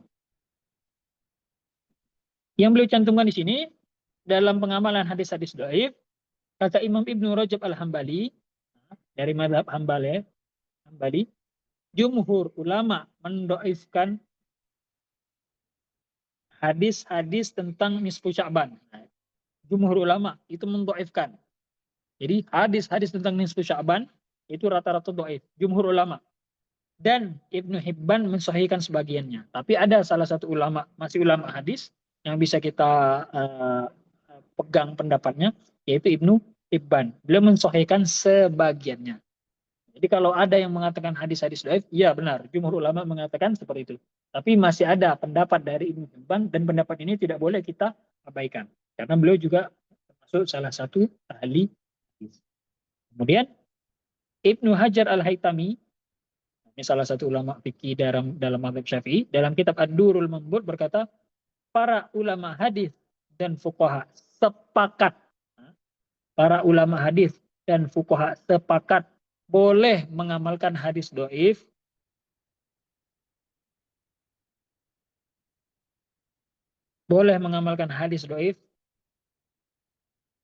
dalam fadilah amal dan dalam targhib wa tarhib. Jadi kalau dalam untuk menyemangati seseorang agar beramal, contoh, siapa yang berbanyak la ilaha illallah, dia akan mendapatkan ini. Siapa yang berbanyak istighfar, dia akan mendapatkan ini. Cuma untuk fadilah amal, menambah semangat seseorang untuk beramal, dan dengan syarat yang bukan dalam hukum lainnya, bukan dalam hukum halal haram, selagi tidak parah dalam dhaifnya itu boleh. Jadi kalau memang hadisnya ini, jadi tingkatan itu kalau di dalam ilmu hadis itu tingkatan itu dhaif itu ada banyak. Nanti ada dhaif yang parah sehingga tidak bisa diterima, ada dhaif yang masih bisa diterima. Nah, dhaif yang masih bisa diterima ini selagi bukan dalam ranah hukum atau ranah akidah keislaman, nah, itu masih boleh diterima selagi tidak parah dalam dhaifnya tadi. Itu pendapat dari Imam Ibnu Hajar, beliau menukil pendapat dari ulama muhaddis, ulama hadis dan fuqaha. Kemudian Ibnu Daqiqil Aid, si ulama Syafi'i juga, dan Al-Iz bin Abdus Salam yang dijuluki dengan Sultanul Ulama, mensyaratkan hadis dhaif tadi tidak boleh bertentangan dengan kaidah umum secara tambahan. Hadis tidak boleh bertentangan. Jadi hadis dhaif boleh diamalkan, boleh, selagi dia tidak bertentangan dengan kaidah umum. Maksudnya kaidah umum apa? Jadi kalau misalnya di dalam ayat Al-Quran itu masih ada, atau di dalam hadis sahih atau hadis mutawatir itu ada perintah, kemudian secara umum perintahnya, dan hadis dhaif yang mau kita jadikan sebagai panduan untuk mengamal fadilah amal ini tidak bertentangan dengan perintah-perintah yang ada di hadis sahih atau Al-Quran, maka itu tidak salah. Tapi kalau misalnya itu sudah bertentangan dengan ayat Al-Quran atau hadis-hadis mutawatir, itu hadis dhaif tadi tidak boleh diamalkan. Itu syarat tambahan dari Al-Is bin Abdul Salam. Dan hadis-hadis tentang nisfu Sya'ban ini, nah di sini poin kita ya. Dan hadis-hadis tentang nisfu Sya'ban masih masuk dalam kategori di atas. Maksudnya apa? Hadisnya dhaif tapi tidak bertentangan dengan kaidah umum. Hadisnya dhaif dan tapi tidak terlalu parah dalam dhaif. Sehingga hadis-hadis tentang nisfu Sya'ban tadi masih boleh diamalkan. Selain itu, masalah pengamalan hadis dhaif ini disepakati oleh Imam Ahmad bin Hanbal, Imam Ibnu Mubarak, Sufyan Ats-Tsauri, Sufyan bin Uyainah, dan mereka berkata, ini kalamnya mereka, ini membuktikan bahwasanya kalau ada orang yang mengatakan tidak boleh mengamalkan hadis dhaif, maka kita bantah dengan pendapat ini. Ini mereka adalah ahli-ahli hadis, Ahmad bin Hanbal, Ibnu Mubarak, dan lainnya. Kata mereka, idza rawaina fil halali wal harami syaddadna. Kalau kami meriwayatkan suatu hadis berkaitan tentang halal haram suatu perbuatan, maka syaddadna, kami akan syaddadna ini sedikit lebih ketat dalam meneliti hadis tersebut. Kalau hadisnya dhaif, tidak akan dipakai, dibuang hadisnya.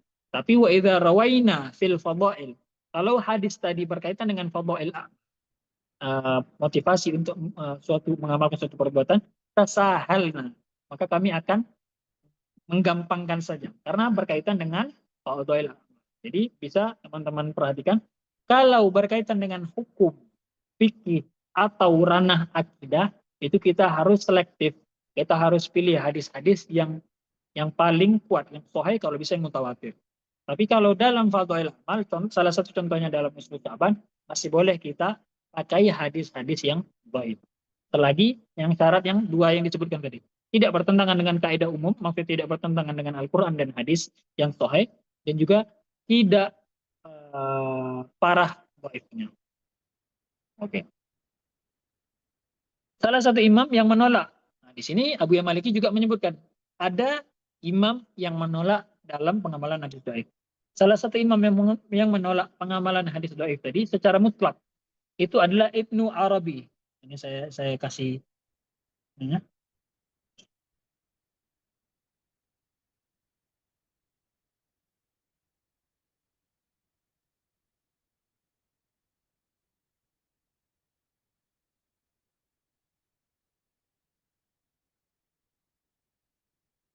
Imam Ibnu Arabi.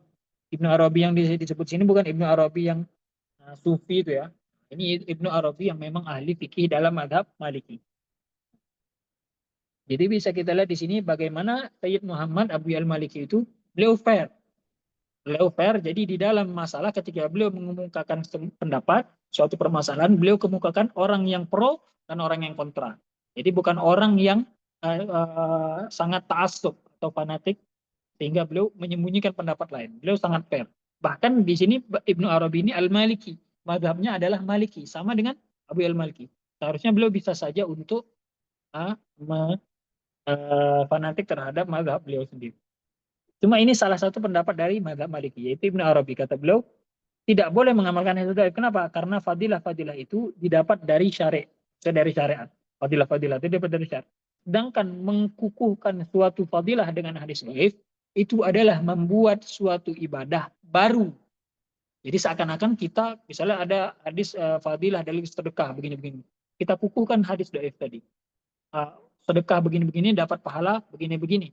Maka kalau kita pakai hadis dhaif tadi seakan-akan kita membuat syariat baru, ibadah baru, dan mensyariatkan sesuatu tanpa izin Allah. Hal ini dikomentari oleh Said Muhammad Al-Maliki. Abu Al-Maliki sendiri mengomentari, apa kata beliau? Bahwa mengamalkan hadis dhaif ini adalah mengharapkan suatu fadilah dengan petunjuk yang lemah atau samar, tanpa adanya mafsadah. Dan kalam beliau, Ibnu Arabi, bisa diartikan bahwa yang beliau maksud di sini adalah hadis yang sangat lemah sehingga tidak bisa dipakai.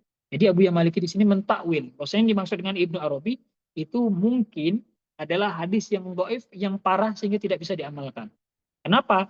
Karena kalau seseorang mengamalkan suatu perbuatan, amal perbuatan dengan hadis dhaif, itu dia bukan membuat suatu ibadah baru, akan tapi dia melakukan suatu ibadah dengan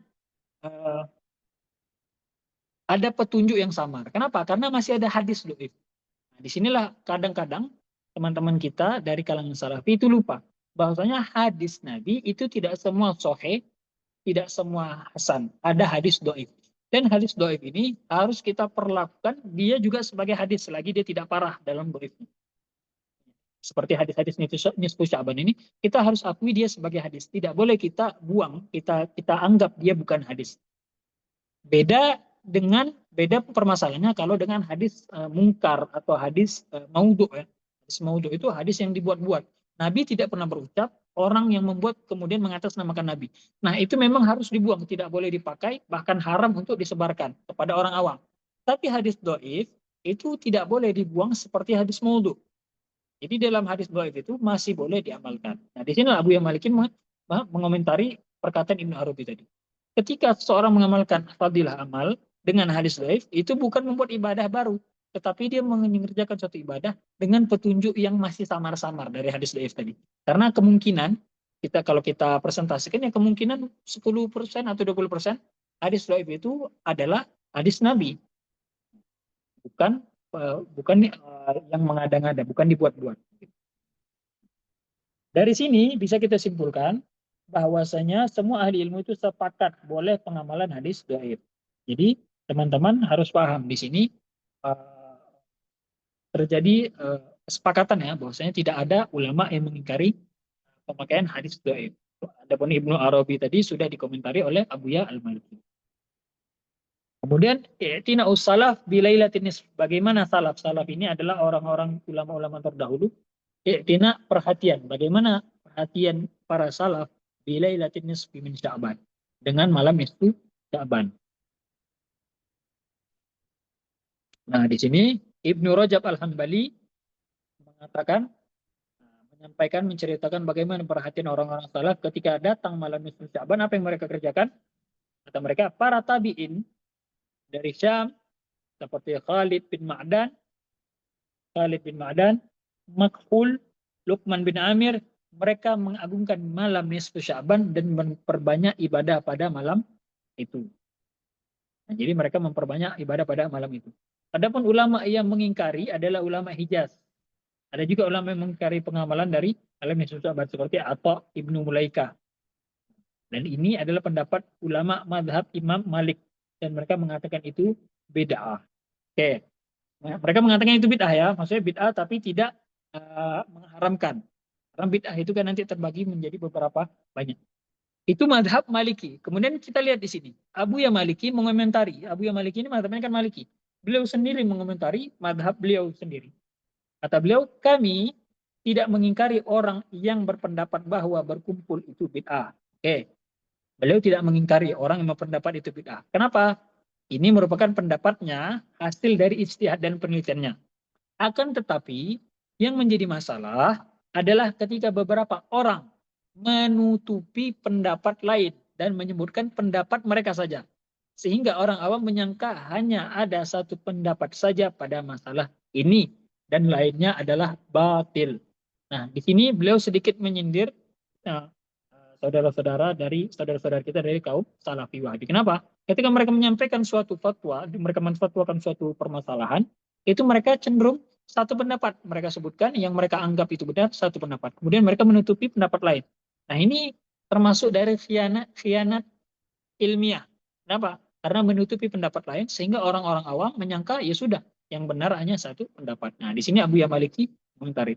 Jadi lihat bagaimana Ibnu Rajab Al-Hambali. Ibnu Rajab Al-Hambali mazhabnya Hambali. Tapi beliau amanah dalam segi ilmiahnya. Sehingga beliau menyebutkan dua pendapat.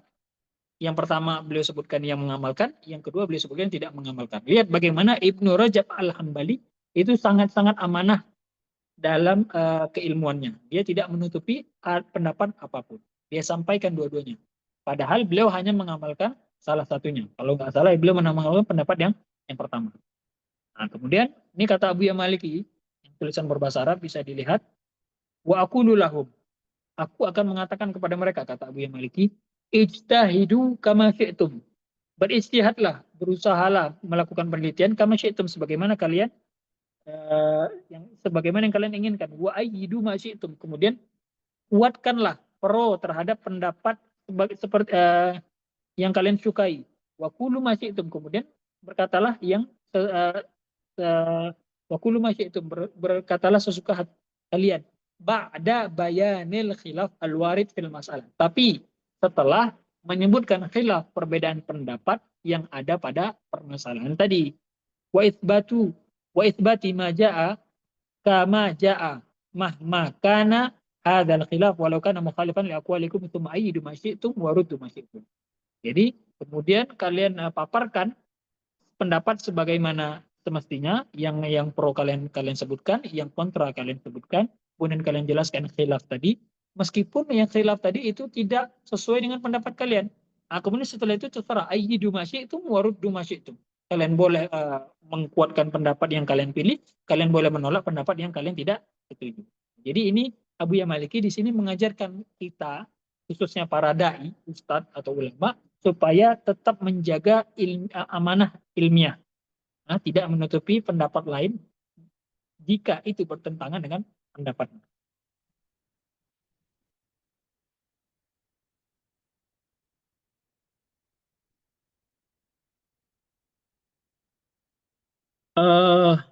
Ustaz Ali ini sampai jam berapa?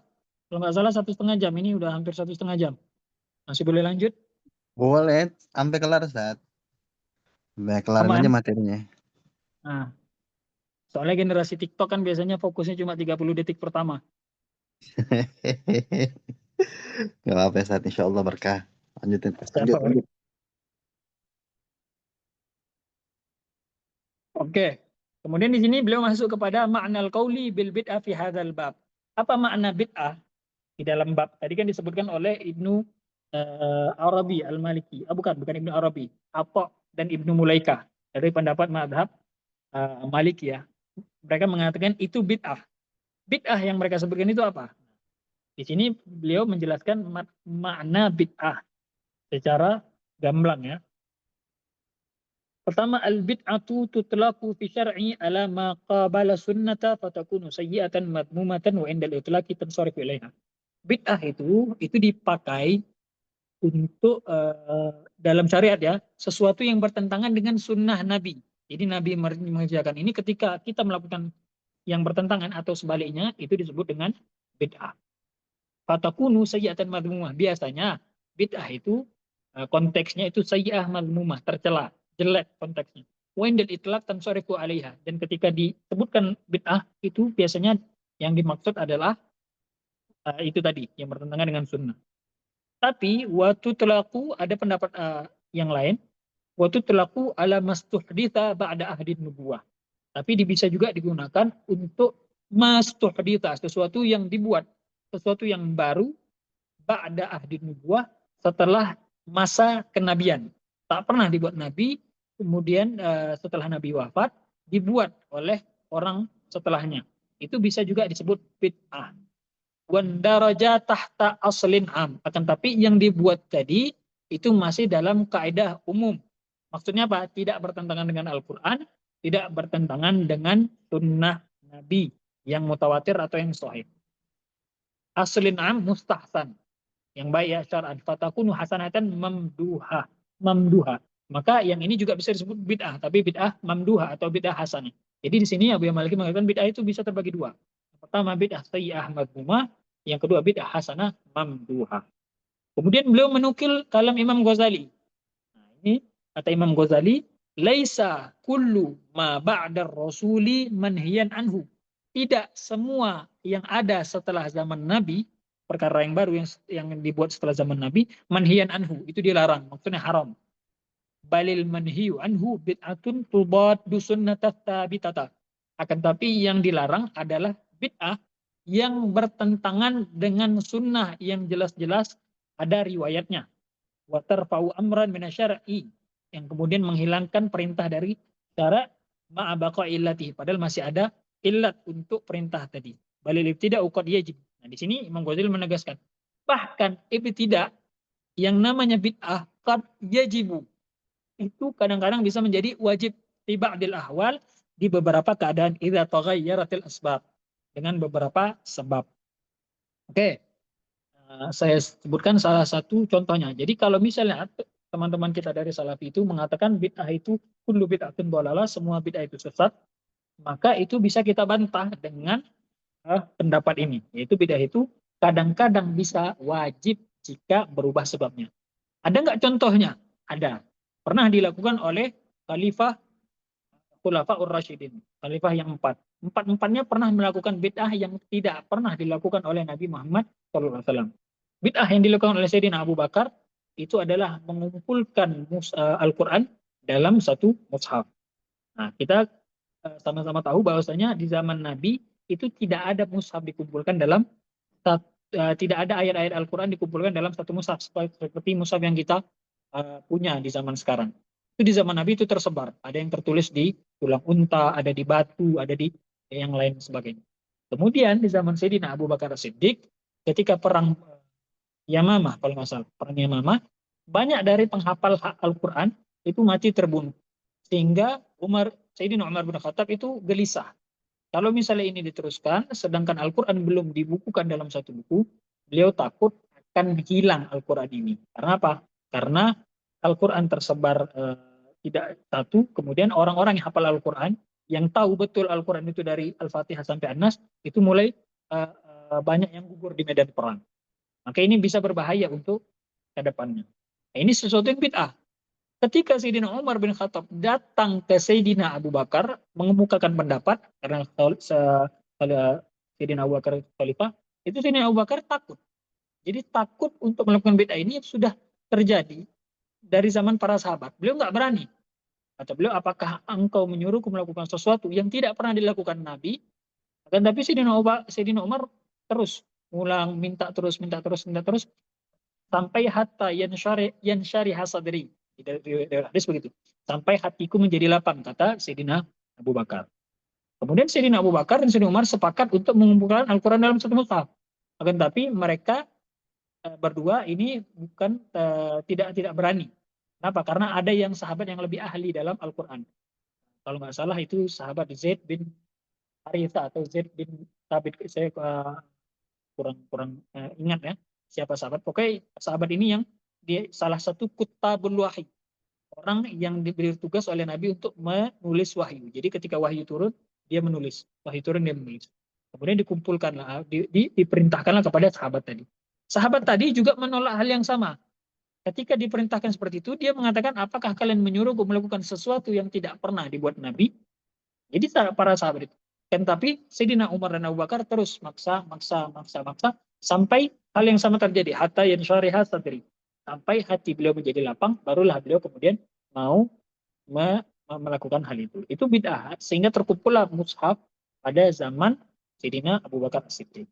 Nah, itu adalah bid'ah yang dilakukan oleh Sayyidina Abu Bakar. Bid'ah yang dilakukan oleh Sayyidina Umar apa? Adalah bid'ah untuk melakukan sholat tarawih berjamaah. Dan ini dilakukan sampai sekarang di negeri Arab Saudi. Jadi Arab Saudi, kalau kita katakan orang ulama-ulama Saudi itu gembar-gembor untuk melakukan apa, menghindari bid'ah. Bid'ah yang mereka yang dilakukan oleh Sayyidina Umar itu masih mereka lakukan sampai sekarang. Jadi kita saksikan di TV-TV bahwasanya di Masjidil Haram dilakukan sholat tarawih berjamaah. Padahal di zaman Nabi sholat tarawih itu dilakukan sendiri. Bid'ah di zaman Sayyidina Utsman itu adalah melakukan azan 2 kali sebelum sholat Jumat. Nah, ini tidak terjadi di banyak masjid. Biasanya di masjid-masjid yang NU atau Kemenak ya begitu. Kalau Muhammadiyah biasanya hanya melakukan 1 azan. Nah, ini juga termasuk bid'ah yang dilakukan oleh Sayyidina. Maknanya, kesimpulannya adalah bid'ah itu bisa terbagi menjadi baik, bisa juga jadi buruk. Tergantung tuntutan zaman. Itu yang disebut Imam Ghazali. Qad yajibu fi ba'dil ahwal idza taghayyaratil asbab. Kadang-kadang bisa menjadi wajib jika ada sebab-sebab yang menuntut hal tersebut. Maka dari sini bisa kita pahami ulama yang menghidupkan malam nisfu Sya'ban. Tadi kan ada 2 pendapat. Yang pertama menghidupkan malam nisfu Sya'ban, yang kedua mengatakan bid'ah. Di sini dari pendapat ini kita simpulkan ulama yang menghidupkan malam nisfu Sya'ban secara berjamaah di masjid berpendapat itu bukanlah bid'ah makmumah, bukanlah bid'ah yang tercela, melainkan itu adalah bid'ah hasanah. Kenapa? Karena masih dalam koridor perkara yang dianjurkan syariat. Masih dalam kaidah umum tadi. Tidak bertentangan dengan Al-Quran. Malah sesuai dengan Al-Quran. Apa perintah Al-Quran? Yaitu berzikir dan berdoa. Perintah Al-Quran kan, udhkurullah dzikran katsira. Zikirlah kepada Allah dengan zikir yang banyak. Berdoa juga. Ud'ullaha tadarruan wa khufya. Berdoalah kepada Allah. Baik dengan tadarru' terang-terangan atau sembunyi-sembunyi. Yang dianjurkan baik sendirian atau secara berjamaah di masjid dan tempat lainnya. Maknanya Pak, yang berpendapat menghidupkan malam nisfu Sya'ban berjamaah itu masih dalam koridor umum, masih dalam kategori bid'ah hasanah karena tidak bertentangan dengan ayat suci Al-Qur'an, bahkan sesuai dengan ayat suci Al-Qur'an. Nah, adapun yang sedangkan ulama yang mengatakan itu bid'ah itu adalah karena mereka memakruhkan untuk melakukan suatu ibadah tertentu di dalam waktu tertentu dan tidak pernah dijelaskan syariat. Jadi kalau misalnya melakukan sholat sekian, misalnya 10 rakaat di dalam nisfu Sya'ban, kemudian itu dilakukan rame-rame sehingga orang-orang menyangka itu wajib. Nah itu yang dimakruhkan, tapi tidak berani sampai mengharamkan. Kenapa? Karena tidak ada syarat. Nah, untuk mengatakan sesuatu yang haram itu sesuatu yang berat bagi para ulama. Jadi Abu Ya Maliki menjelaskan makna pendapat yang beliau kemukakan di slide sebelum ini. Kesimpulannya, disebutkan oleh Imam Ahmad bin Hijazi Al-Fashani dalam kitab Tuhfatul Ikhwan. Beliau mengatakan kesimpulannya bahwa menghidupkan malam nisfu Sya'ban itu dianjurkan karena adanya riwayat-riwayat hadis tentang hal itu dan cara menghidupkannya dengan melakukan sholat tanpa jumlah tertentu ya, karena memang tidak ada sholat yang dijelaskan dalam jumlah tertentu, tidak ada hadis yang menjelaskan sholat dalam jumlah tertentu. Atau bisa juga dengan membaca Al-Quran sendirian, atau dengan berzikir, berdoa, bertasbih, bersolat kepada Nabi SAW, baik sendirian atau berjamaah, atau membaca hadis-hadis Nabi SAW dan mendengarnya, atau mengadakan pengajian-pengajian tafsir secara hadis dan ibadah-ibadah lainnya. Maknanya, apapun kebaikan yang bisa kita lakukan di malam nisfu Sya'ban, itu boleh dilakukan. Selagi kita tidak menganggap itu wajib, karena memang tidak ada panduan syariat. Tapi menghidupkan malam nisfu Sya'ban, itu mutlak boleh dilakukan. Apapun itu. Kalau misalnya memang tidak bisa menghidupkan dengan sholat, ya minimal hadir pengajian. Misalnya kan ada pengajian antara maghrib dan isya tuh di beberapa masjid. Hadir di situ niat untuk menghidupkan malam nisfu Sya'ban atau baca Al-Quran bareng-bareng. Nah, di sini beliau menyebutkan, kemudian Abu Ya Maliki melanjutkan Mauqif Ibnu Taimiyah. Ibnu Taimiyah ini kan pentolan dari ulama-ulama saudara-saudara kita dari kalangan Salafi. Nah, di sini disebutkan supaya apa? Supaya mengcounter secara langsung. Abu Ya Maliki ingin menunjukkan ini loh ulama kalian yang menganjurkan untuk menghidupkan malam nisfu Sya'ban. Maksudnya beliau tidak menentang. Kata beliau, wa amma lailatul nisfi faqad ruya fi fadliha ahadits wa athar. Di dalam malam nisfu Sya'ban telah diriwayatkan hadis-hadis dan asar-asar. Wa nuqila an ta'ifatin minas salaf annahum kanu yusalluna fiha fa salatul rajul fiha wahdahu qad taqaddama fi salat. Nah, ada riwayat mengatakan bahwasanya ada orang yang melakukan sholat sendirian. Nah, orang yang melakukan sholat sendirian taqaddamahu fihi salat. Hal itu sudah pernah dilakukan oleh salaf. Maknanya Ibnu Taimiyah tidak mengingkari hal itu. walahu fihi hujjatun. Orang yang melakukan sholat di malam nisfu Sya'ban itu dia punya hujjah, dia punya dalil, fala yungkaru mithlu hadza. Yang seperti ini tidak boleh diingkari perbuatannya. Wa amma sholatu fiha jama'atan. Nah, ini adapun melakukan sholat di malam nisfu Sya'ban secara berjamaah, fahadza mabniun ala qa'idatin ammatin fil ijtima' ala ta'at wal ibadat. Maka orang yang melakukan sholat berjamaah itu didasari dengan satu kaidah umum, yaitu apa? Berkumpul untuk melakukan ketaatan dan ibadah. Fa innahu naw'ani. Dan berkumpul untuk melakukan ibadah itu bisa jadi dua macam. Yang pertama, sunnatun ratibatun.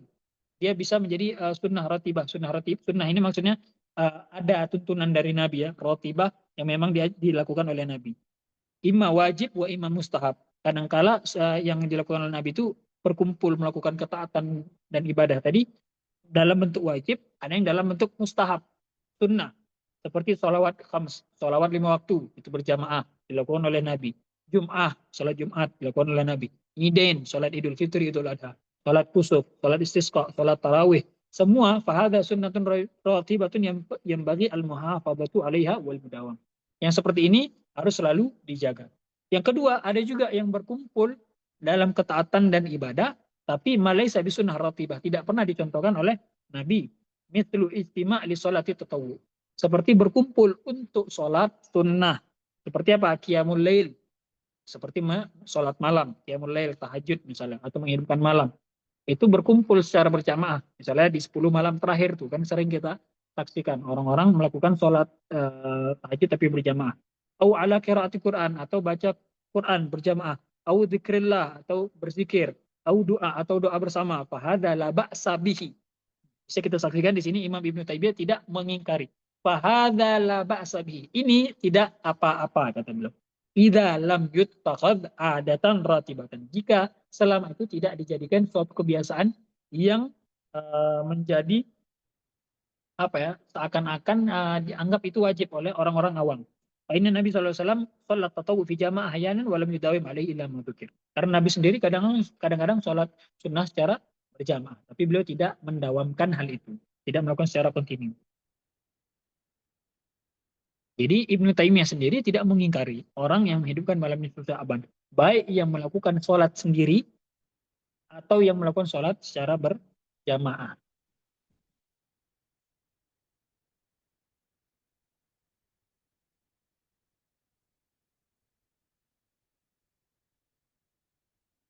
Nah, untuk malam nisfu Sya'ban itu biasanya kita ahlu sunnah wal jamaah itu ada yang melakukan yasin 3 kali, membaca yasin 3 kali. Nah, kemudian di sini Buya Maliki mengemukakan ya, mencantumkan beberapa doa yang diajarkan oleh para ulama. Nah, ini yang paling sering diamalkan dengan membaca yasin sebelum berdoa. Yang pertama itu membaca yasin dengan niat 3 kali membaca yasin. Yang pertama niat panjang umur serta diberikan taufik untuk melakukan ketaatan. Yang kedua terjaga dari bencana dan keburukan dan rezeki. Yang ketiga kaya hati husnul khotimah. Tiga kali baca yasin dengan niat yang berbeda-beda. Kemudian dilanjutkan dengan bacaan doa Allahumma ya dzal manni wala yumannu alaik. Alaik yang ini salah nih, bukan alaik. Alaik. Allahumma ya dzal manni wala yumannu alaik ya dzat tau'i wal inam. Nah, itu ya dzat tau'i wal inam itu semua itu dianjurkan oleh para ulama. Memang tidak ada hadisnya, tapi ini hanya doa yang dibuat oleh para ulama. Ini boleh diamalkan. Yang kedua ada doa Nabi Adam. Itu bisa teman-teman rujuk sendiri ke kitab Madzhab Syaban. Kemudian ada doa Syekh Abdul Qadir Jailani. Kemudian ada doa Imam Haddad. Ini 4 doa ini yang dianjurkan oleh Buya Maliki. Terserah mau mengamalkan yang mana. Kemudian juga ada akhbarun batilatun mardudah. Ada juga kabar atau informasi kabar-kabar tentang malam nisfu Sya'ban yang batil, yang tertolak, tidak boleh diamalkan. Jadi bagaimana disebutkan Buya Maliki di awal, bahwasanya di dalam riwayat tentang malam nisfu Sya'ban ada yang hadisnya, ada yang sahih, ada yang dhaif, dan ada yang batil juga. Ini telah ada, kata Buya Maliki, telah ada beberapa kabar yang batil dalam fadilah malam nisfu Sya'ban dan tata cara sholatnya. Ini kalau teman-teman dapat yang kayak ini batil. Yang mana riwayat ini jelas ditolak oleh ulama dan tidak boleh disebarluaskan di masyarakat kecuali untuk mengingatkan masyarakat. Nah, khususnya para dai kalau menyampaikan yang riwayat ini tidak boleh kecuali cuma untuk memberi peringatan. Salah seorang ahli hadis, Syekh Abdullah bin Muhammad bin Siddiq Al-Qumari, ini ahli hadis eh, dari Maroko ya, mengatakan termasuk kabar batil adalah riwayat mengenai Imam Ali bin Abi Thalib yang melihat Nabi pada malam nisfu Sya'ban sholat 14 rakaat. Kemudian setelah selesai, Nabi membaca 14 kali surat Al-Ikhlas, dan 14 kali surah Al-Falaq, kemudian 14 kali surah An-Nas, dan satu kali ayat kursi, dan ayat walaqad ja'akum rasulun min anfusikum. Nah, ini ayat ini atau kabar ini, riwayat ini adalah riwayat batil dan tidak boleh disebar luaskan. Kemudian beliau lanjut sebelum terakhir ya. Tadilah beberapa ayat Al-Qur'an. Jadi beliau di sini membantah orang-orang yang mengatakan bahwasanya tidak boleh kita membaca ayat suci Al-Qur'an kecuali dengan niat ikhlas karena Allah. Contoh, orang ruqyah pakai ayat Al-Qur'an itu haram. Kenapa? Karena Al-Qur'an hanya boleh digunakan untuk beribadah ikhlas kepada Allah. Nah, di sini Abu Maliki mencoba membantah pemikiran yang seperti ini. Ini bukan pemikiran Salafi ya. Bahkan ini sudah ada di tubuh Ahlussunnah wal Jamaah sendiri. Mereka yang mengingkari ayat Al-Qur'an dipakai untuk hal-hal selain ibadah. Di sini Abu Maliki mencantumkan beberapa orang mengatakan bahwa dalam membaca Al-Qur'an tidak boleh diniatkan selain ikhlas pada Allah. Ini dibantah oleh Abu Maliki. Beliau berkata, anna hadhihi da'wah hiya nafsuha batilah. Klaim yang mengatakan bahwa Al-Quran tidak boleh digunakan untuk yang lain, ini sendiri itu adalah klaim yang batil. Kenapa? Karena mabniyatun ala qaulin la dalila alaih. Karena pendapat ini tidak didasari dengan dalil. Kenapa? Wa fihi tahakkumun wa tahjizun li fadlillahi ta'ala wa rahmatih. Di sini ada mengklaim ya dan membatas-batasi fadlullah wa rahmatih. Luasnya nikmat Allah, luasnya rahmat Allah, Al-Quran bisa digunakan untuk berbagai cara, berbagai hal, malah mereka fokuskan hanya untuk ibadah. Nah ini, kata Abu Maliki, adalah pendapat yang tidak didasari dalil. Wal haqqu, yang benar, kata Abu Maliki, annahu la mani'a abadan min istimal Quran. Tidak ada larangan sama sekali min istimalil Quran, menggunakan Al-Quran, wal adkar atau zikir-zikir, wal ad'iyah, atau doa-doa lil aghrad ad-dunyawiyah, untuk perkara-perkara duniawi, salawat misalnya untuk mencari rezeki, istighfar untuk melancarkan rezeki, baca Al-Quran, surat Al-Waqiah untuk melancarkan rezeki misalnya. Itu kan perkara-perkara duniawi dipakai dengan dituju dengan membaca Al-Quran, zikir atau salawat misalnya. Ini boleh kata Abu Al-Maliki. Wal matalib asyakhsiyah atau kebutuhan pribadi, wal hajat, keperluan, wal ghayat, wal maqasid ba'da ikhlas ini ta'ala fi dzalik. Akan tapi memang awalnya harus diikhlaskan dulu. Setelah ikhlas niat, ikhlas kepada Allah, membaca ayat tadi, salawat tadi, zikir tadi, maka boleh dibarengi dengan niat duniawi. Ini kata Abu Maliki. Fasyartu huwa ikhlas lillahi ta'ala. Karena memang syaratnya itu adalah ikhlas dulu. Wa hadza matlubun fi kulli syai'in. Dan ini ikhlas ini dituntut dalam segala sesuatu, dalam segala ibadah. Bukan hanya ketika kita membaca zikir, bahkan untuk dalam sholat, dalam zakat, dalam haji, itu dalam doa itu semuanya kalau nggak ada ikhlas, ya nggak akan diterima oleh Allah Subhanahu wa Ta'ala. Karena semua amal kalau tidak didasari dengan ikhlas itu akan ditolak oleh Allah Subhanahu wa Ta'ala.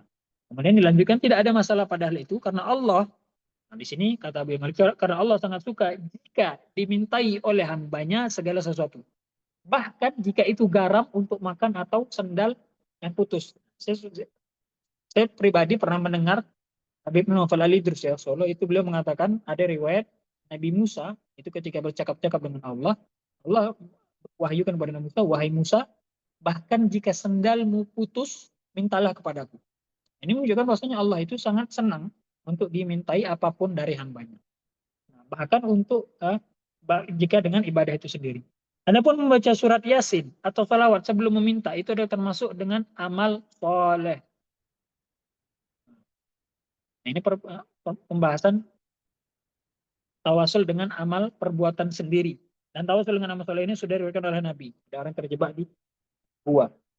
Jadi Kata Abu yang Maliki, kita membaca Yasin, kita bersolawat, kemudian meminta dengan berkah Yasin dan sholat tadi, dikabulkan hajat, diberikan rezeki, itu semua masuk dalam koridor permasalahan tawasul dengan amal soleh. Maksudnya gimana? Kita melakukan suatu amal soleh, kemudian kita bertawasul, ya Allah, semoga dengan amalku ini engkau mengabulkan hajatku. Itulah gambaran ketika seseorang membaca yasin atau salawat atau zikir apapun, tapi dia berharap hajat duniawi.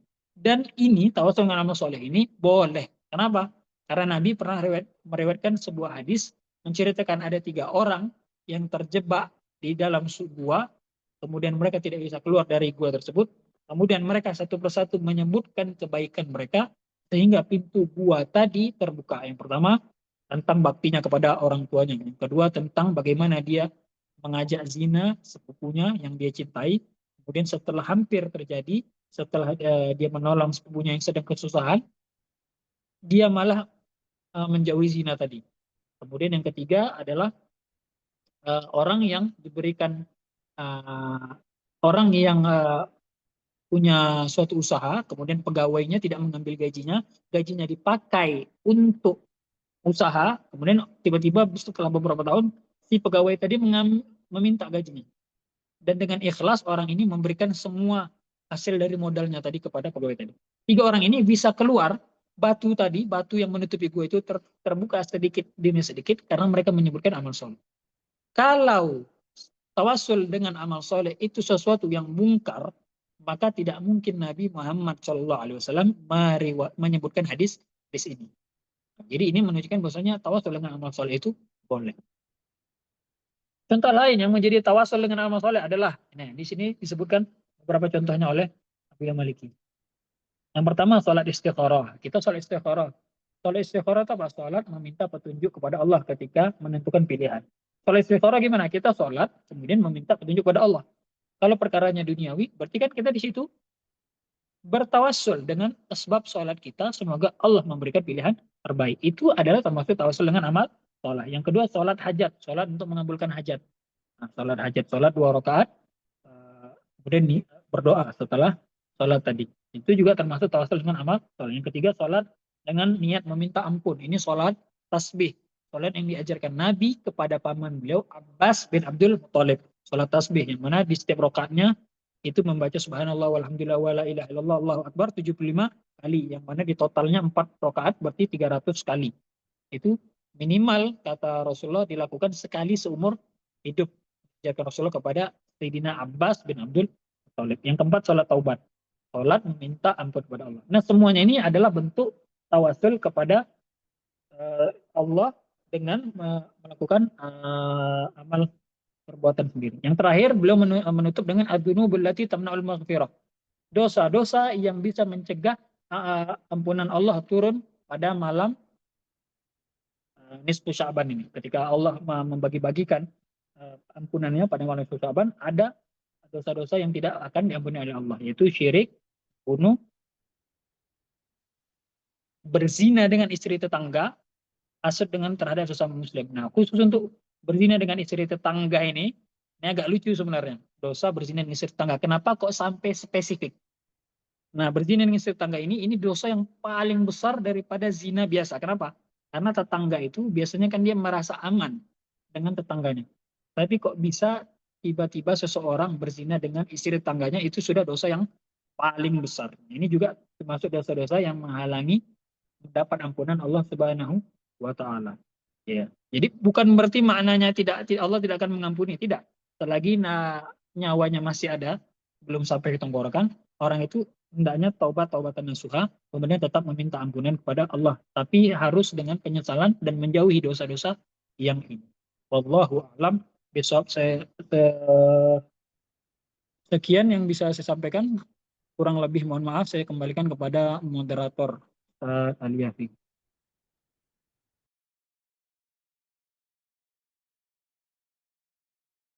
Alhamdulillah, jazakumullah khair katsir atas ilmu yang disampaikan oleh Ustadz kita, Ustadz Soleh. Masya Allah, sangat luas, sangat pembahasannya sangat mendalam. Nah, untuk sesi ini ada gak yang mau bertanya dari ini? Apakah ada yang mau bertanya? Silakan kalau mau bertanya. Kita kasih waktu sesi untuk tanya menjawab tanya-tanya.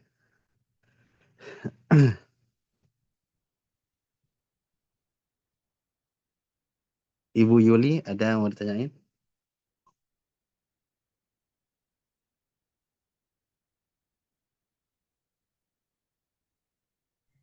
Nggak ada Pak Ustadz. Ya. Sepertinya sangat jelas sekali ini, insya Allah. Sudah sangat jelas. Sepertinya tidak ada pertanyaan, Ustadz. Langsung saja deh kita tutup majelis ini karena tidak ada lagi pertanyaan. Tidak ada yang mau ditanyakan. Karena sudah jelas, insya Allah. Nah, untuk rekaman ini nanti, rekaman kajian ini nanti ada kita upload di YouTube, insya Allah bagi yang mau nanti mendengar kembali, insya Allah nanti ada. Dan kami infokan kembali, kami dari Lisanul Arab, ini lembaga bahasa Arab, pembelajaran bahasa Arab, insya Allah tiap bulannya kita buka untuk membelajar bahasa Arab, baik dari segi kaidahnya maupun dari segi berbicaranya. Insya Allah kita buka per bulannya. Nanti bagi yang ingin mendaftar, silahkan hubungi, ada nomor-nomornya nanti yang tertera, insya Allah. Ya, insya Allah nanti link YouTube-nya, insya Allah nanti di-share. Nah, sekian mungkin dari Al-Fagir. Mudah-mudahan kajian ini bermanfaat, menambah wawasan khazanah keislaman kita, sehingga kita bisa tambah dekat dengan ajaran Islam. Wabillahi taufiq hidayah. Wassalamualaikum warahmatullahi wabarakatuh. Waalaikumsalam. Waalaikumsalam Wah, warahmatullahi wabarakatuh. Syukran Subhanallah. Ustaz Saleh, syukran dan lain-lainnya.